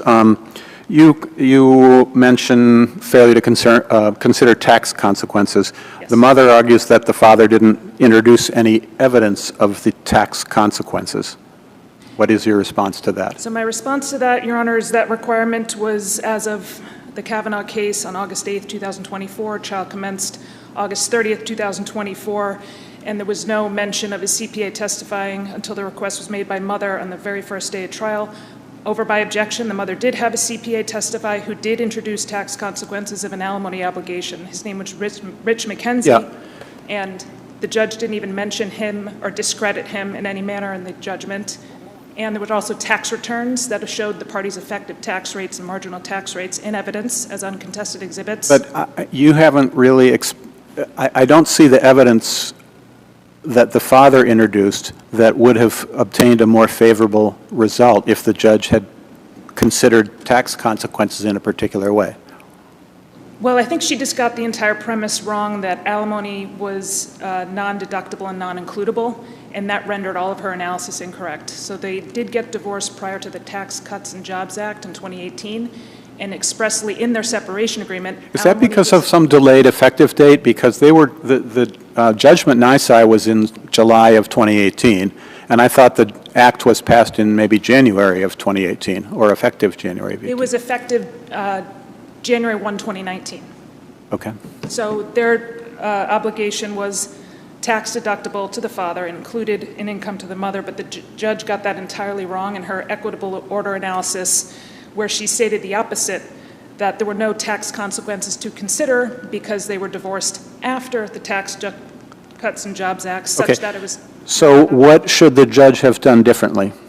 So the judge should, one, she should have made alimony calculations under step one, which she did not do. The alimony calculation... No, but specifically about tax consequences. About tax consequences, she should have, well, one, in the retroactive award, she simply, for alimony, she simply did a math calculation of the delta of what he paid and what he should have paid, without taking into consideration that what he paid was tax deductible and includable, such that the number was before taxes rather than after taxes. So he was ordered to pay $66,000 in retroactive alimony, but since he had already paid alimony, it was deductible and includable. You needed to tax effect that number down by his tax rate to get to the actual amount he would pay her in retroactive alimony. So that was one. So it was arbitrarily inflated. And was there evidence of how much that would have been? That was specifically called to the attention of the judge? There were tax returns in evidence, which you can apply the father's tax rate each year in question as uncontested exhibits to determine the net after-tax amount of the retroactive alimony award. So there was evidence on that.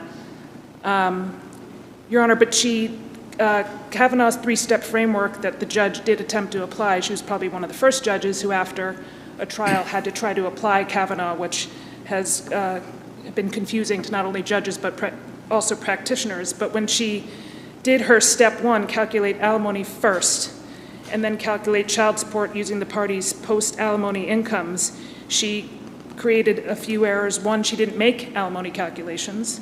She just picked a number that was quote-unquote appropriate. What kind of calculations are you saying she should have made? So under General Law, Chapter 28, Section 53B, you have to take 30 to 35% of the difference in the party's gross earned incomes at the time of the order being issued, or the need of the recipient. Do you dispute that if she had done that, it would have resulted in a higher alimony award? I dispute that only because she included components of the father's income in such calculations that the parties expressly excluded in their separation agreement to be considered in any future alimony calculation, including income from a gifted asset from his father. But the mother says that, and has math in the brief that seems to support it, that even if all those items you say should have been excluded were excluded, the rate still would have been well within the 30 to 35%. That analysis or well below, excuse me, the 30 to 35%. Right. That analysis doesn't take into consideration child support that was paid. It just takes the parties' incomes. So that was one discrepancy there. You have to look at the issue in conjunction with the underlying child support order as well. And also, it's not that always judges just take 30 to 35% of the difference. I'm sorry, can you back up? Sure. How should she have considered the child support under Kavanaugh Step 1? Under Kavanaugh Step 1. We're talking about Kavanaugh Step 1, right? So how would the child support have factored into that calculation? So you have to then run child support using the party's post-alimony incomes. So the alimony calculation is made, which it wasn't here. She just picked a random number. And then you put it into the guidelines and run child support. Right, but on the first part of that, when you do alimony first, what difference would child support have as to the father's income?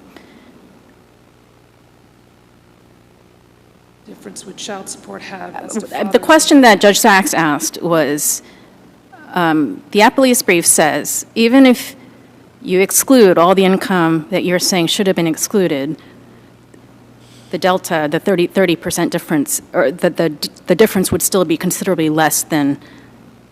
Or more. Yes. If you did the calculations you're saying the judge should have done, the amount of alimony awarded is far less than 30%. And I heard your response to be that it didn't consider child support as part of the income calculation. I'm not understanding that.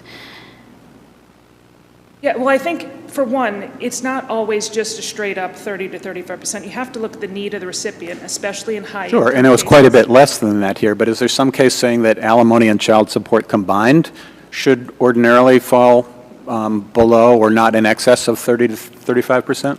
No, so I think Kavanaugh was designed to protect women who have no children who would receive more support than a woman with a child. So you look at the analysis in fashion and equitable order that remedies that. So I think the reason the 30 to 35% always exceeded the child support guidelines.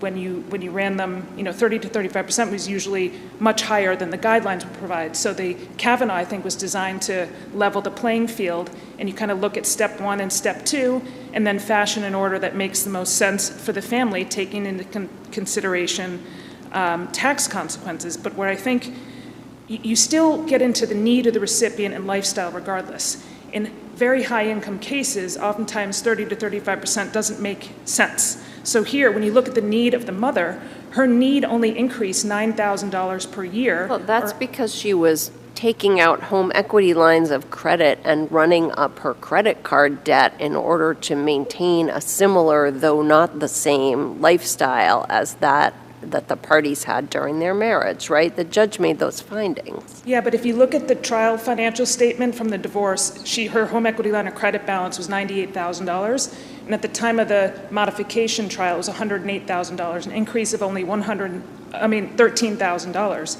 And the way she operated was that at the time of the divorce, at the time of the modification, and throughout all of the intervening financial statements, she would go up and down on her home equity line to subsidize, and then when she would get a capital infusion from assets that were paying out from the divorce, she would pay that down. She also incurred $150,000 of legal fees in connection with this modification that she was using to pay for from her home equity line of credit, not tethered to her ongoing expenses. If you look at her ongoing actual expenses, they increased $9,000 from the time of the divorce per year. The time of the divorce to the time of the modification trial, $100 per week of which was related to the children, $5,200 a year. There was and the judge on the child support component she conflated two concepts, deviation from the guidelines and considering income above the combined earned income of $400,000 for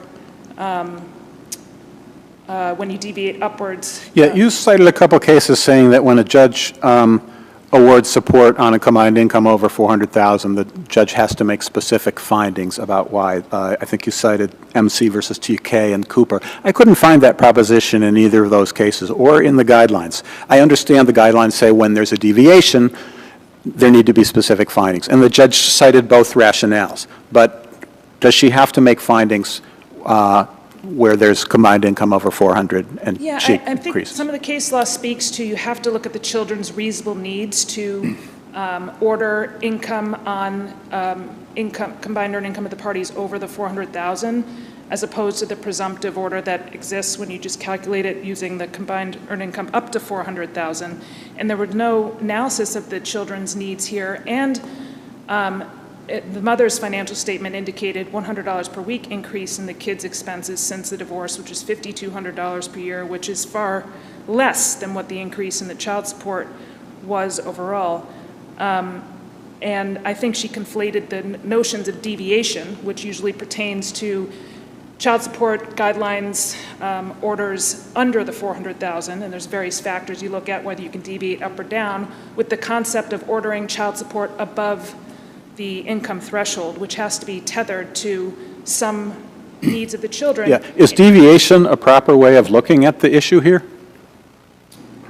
It could be, given the parenting schedule issues here, and I acknowledge there should have been some increase in child support, just not the extreme increase that we saw here from $600 per week to $1,400 per week, where that's an $800 per week increase, where there's no nexus between or why or what or how, what portion was being allocated because of a deviation for some reason under the guidelines, or what portion of that $800 was connected to their income above the combined earned income of the parties of $400,000. So I think the judge erred in that regard. And there was also no mention of the fact that my client paid $72,000 for Caden's extraordinary expenses incurred in 2020 and 2021, I thought at minimum that would give him some relief on the retroactivity of the child support award retroactive. Well, to it's in the date of filing. findings. It was might not be in referenced the that he paid rationale, it. but it's in the findings, and she notes that how much each party paid, it seems to be roughly commensurate with the difference Yeah. in their income, so. There was a reference that he paid it and that she paid it, but there was no consideration for it whatsoever, even though allocation of the children's extraordinary expenses was an issue on the pretrial order for trial. She didn't even allocate them in any respect. She just said who paid what. She didn't say. But if it's roughly commensurate with their respective incomes, isn't it inferable that she did consider it? I think, I don't know how that doesn't factor into the retroactive award when it was an issue for trial, and it is in the nature of child support. So I think it was a fact that she found with zero implication in her judgment, and it should have had some sort of implication because it was highly relevant. And the fact that the children's expenses going forward, as reflected on mom's financial statement, were only an additional $100 per week, and then the child support went up $800 per week, and then alimony went up as well, even though there was no connection between the increase in alimony and mother's need, or there was no calculation 35%.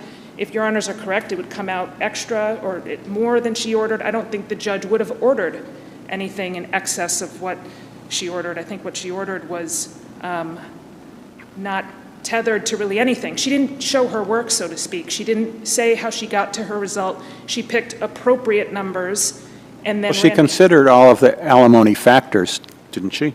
I mean, she recites them and applies them at yeah, she does attempt page to. 27 of her decision.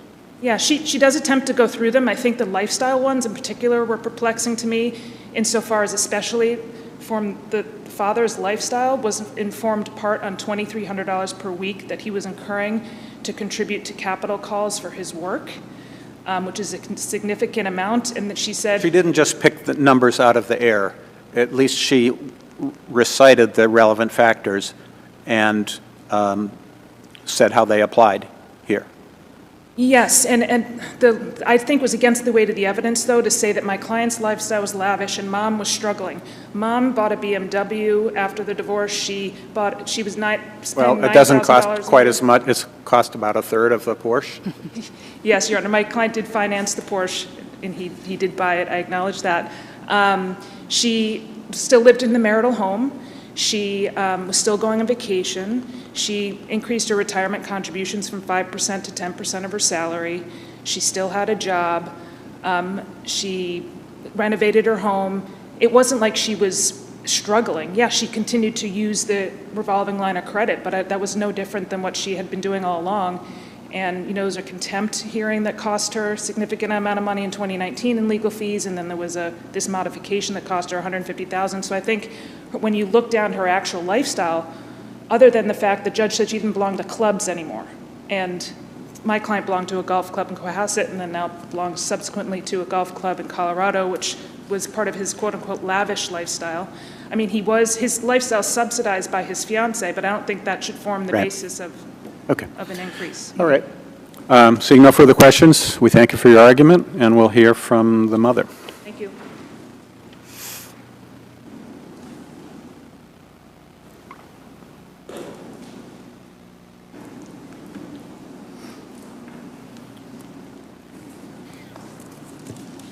Mr. Fitzgerald. Morning, Justices. May it please the Court, Mark Fitzgerald here on behalf of Monique Armstrong, along with my colleague Victor Tice. If you take a look at the totality of the circumstances in this case, Judge Moses got this clearly right. When you look at the principles of the Massachusetts Child Support Guidelines and the statutory factors under the Alimony statute under 208-53A, Judge Moses made careful findings and a careful judgment in a particular case. So what about the requirement for specific findings when you deviate from the guidelines? She didn't make findings in support of the deviation specifically. Do we need to remand? I I don't believe you do. I think within the findings there are, obviously extraordinary details regarding the parenting piece. From November of 2020. But there's no, we don't know what she took into account in deciding that there was a deviation. We don't know if she would have reached the same result if she had ordered the increase based solely on the combined income being over $400,000. I think it was a multitude of factors, Your Honor. It was the lavish lifestyle that she references within her judgment and findings over and over again.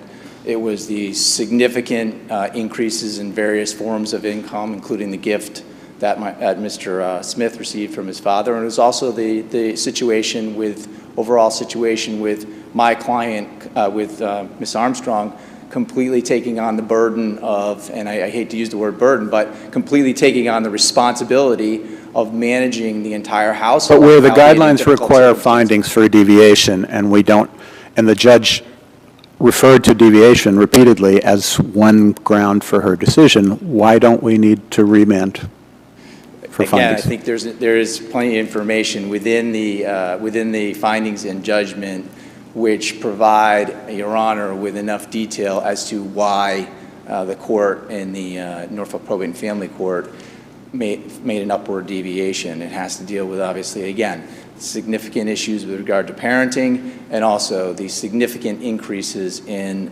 father's income post-divorce.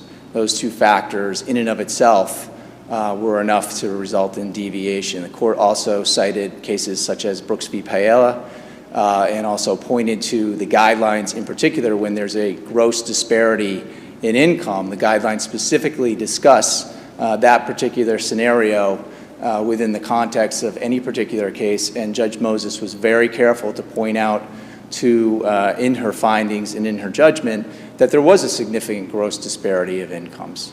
My client's income, Ms. Armstrong's income alone at $110,000 after taxes was about $70,000 net without child support and alimony. Mr. Smith had an extraordinary amount of income. His gift alone of $900,000 that he received from Caitlin, he testified to the court that he simply set aside that money.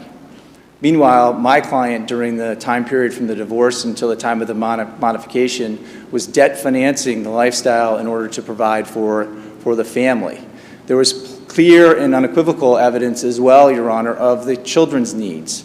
Children were involved in skiing, I want to go to some tennis. of the specific points that the father raises, perhaps in order.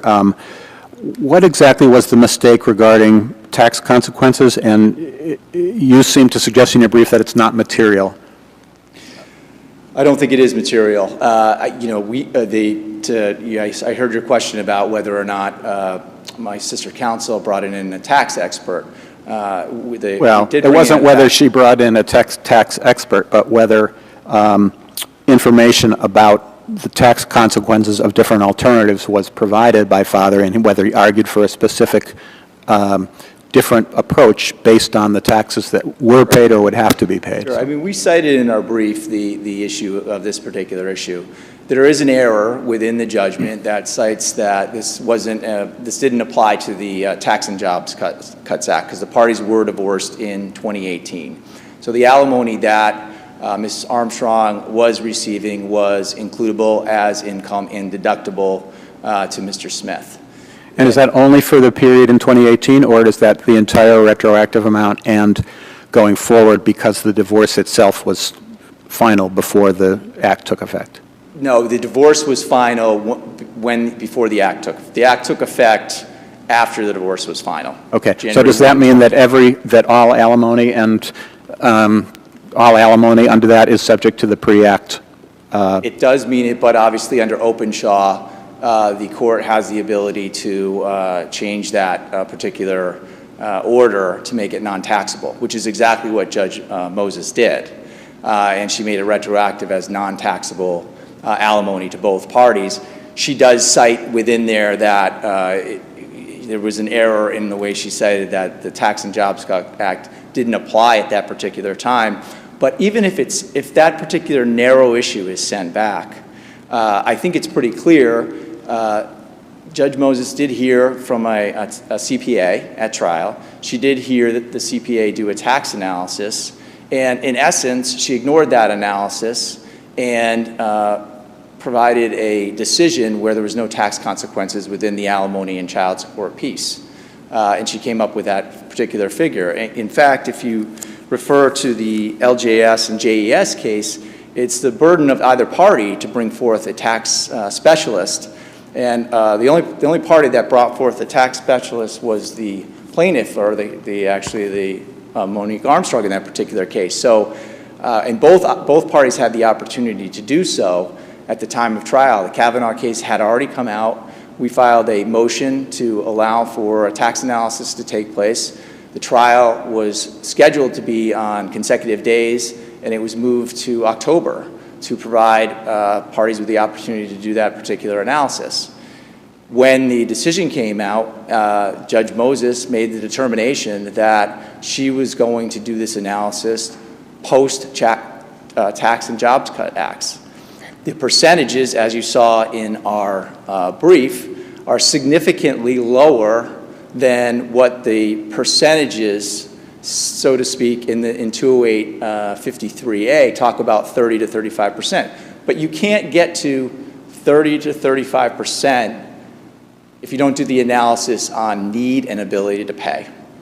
And that's where Judge Moses came up with the alimony figures.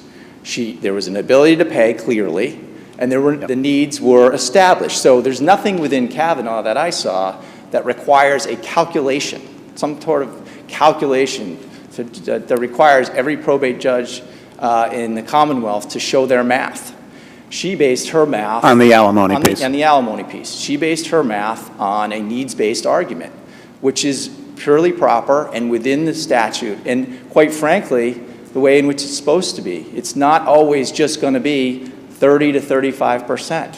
It's not. It can be, and now obviously with the Tax and Jobs Cuts Act, the percentages are typically in the 22 to 28%. I want to ask you about the exclusion or inclusion of the Cadlin LLC income in the calculation.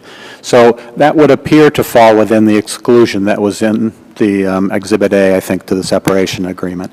Now, perhaps there's a material change in circumstances that would have allowed a change in the amount, but the judge seemed to be setting aside, not just changing the amount, but changing what could be considered in setting the amount. In other words, disregarding that agreed-upon exclusion. Does that have to be sought in the mother's counterclaim for modification to set aside that provision? I have three responses to that. Thank you. Number one, yes, it merged. Number two, there was a material and substantial change in circumstances. And number three, there is a distinction with a difference. That the Cadlin LLC was a gift from father. Right. So we understand she found it didn't fit within the inheritance, but father is now saying, well, then it was investment income. I don't see it. Well, again, I think it's a distinction with a difference. It was a gift, not necessarily investment income. It was a gift that may or may not have become further income that was provided to Mr. Smith. But this wasn't a situation where he took an investment like from Longworth and grew it into a different investment at an institution. This was a gift from his father that immediately provided him with $500,000. Well, there was a new Longworth fund that plainly is investment income, right? And the judge considered that as well. Yes. So how can you reconcile that with the language of the separation agreement? I would go back to answer number 1 and 2. It's a merged agreement, and it's a material and substantial change in circumstances to warrant new investment vehicles to be considered for alimony. But even if, and we put this in... The paragraph in Exhibit A, the way it's worded, says if there's a modification complaint filed based on a material change in circumstances, the following sources of income shall be excluded. So it seems like it already considers that there is a material change in circumstances, and notwithstanding that, these sources of income will be excluded. I understand which paragraph you're looking at, and certainly then I would go to certainly it's a merged agreement. Alimony, that paragraph did not survive, nor did any of the provisions within alimony survive. The alimony provisions are merging, so certainly at the end of the day, if there was changes in circumstances that Judge Moses felt were necessary to basically ignore provisions within that particular paragraph, she has the discretion to do so.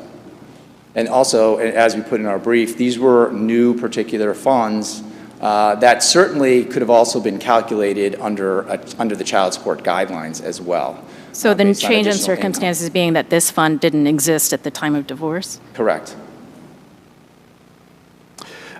Shouldn't the judge have addressed the father's claim about the extraordinary expenses? It was listed as an issue for trial. There was a significant disparity in the percentages contributed. Well, there's a significant disparity in their incomes and assets Right. too, Your Honor. Right.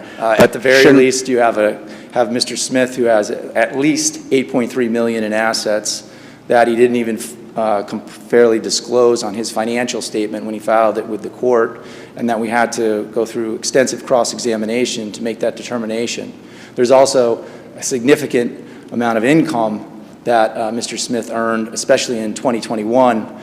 And I would submit to you that, to my client's credit, she contributed approximately $30,000 to the treatment of this child who was going through these very difficult times.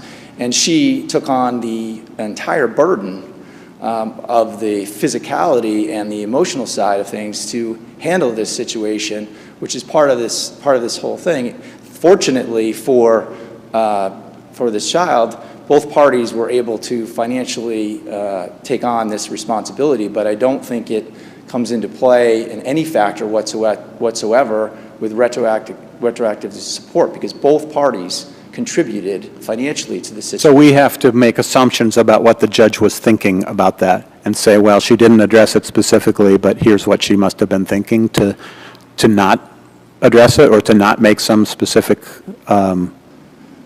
adjustment because of it? Well, I don't know if we don't read what she was thinking. She references in the findings Right, the expenses. but in the rationale we never see how that affects her decision. But I would submit to you that seeing is believing, and what she did reference that each of them took on a financial burden. It was clear that Mr. Smith was able to pay for a greater amount of it based on his, greater income and assets that he had, and Miss Armstrong was able to pay as well, and I think it's referenced in that, and that's why it's not part of the overall decision with retroactive support. I mean, keep in mind that during this modification process, I know it came up and everyone chuckled a little bit, Mr. Smith went ahead and, again, moved out of Cohasset to Dover, sold his New Hampshire property, and then moved to Telluride, Colorado.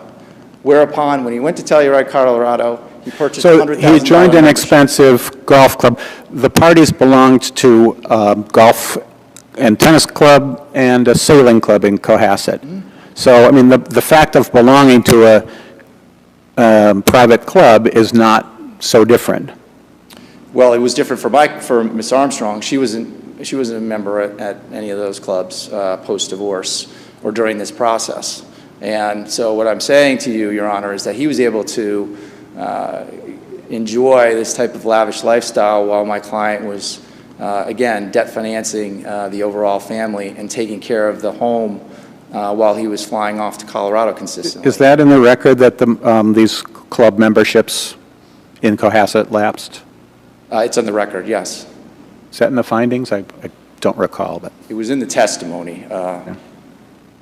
Okay. So what was the justification for disregarding the parties' agreement in the settlement agreement that the bonus income would lead to a lump sum of $18,000 in extra alimony annually? Well, three answers as well, and maybe a fourth. I'll start with a fourth. Judge Moses specifically stated that with the Kavanaugh analysis being completed and with the child support and alimony figures both retroactively and the current alimony that there's no longer a requirement for the bonus income to come into play. And in fact, actually... Well, but she disregards it at the outset of the Kavanaugh analysis without explanation that I could see. I mean, the clear implication, I think, at least of the settlement agreement is that, or separation agreement, excuse me, is that that bonus income is not going to be considered as income for alimony purposes because a lump sum of $18,000 is going to be paid on it as alimony. And now the judge says, well, I'm going to do these calculations and I'm going to take that into account. Well, again, without, yes, the judge is not bound by the agreement, but we have cases saying that the judges should respect agreements to the extent possible. Well, we also have cases, though, that the parties are not, that if it pertains to the children, that even if the parties agree to something that sure, is not necessarily but this is about alimony. Sure. Let me again, I think this pertains to a merged agreement, a Kavanaugh case that came out, and in fact, if you annualize that $18,000 bonus over the year as a weekly amount, the amount of alimony that Mr. Smith is paying now, based on my calculations, is about a $346 a week increase.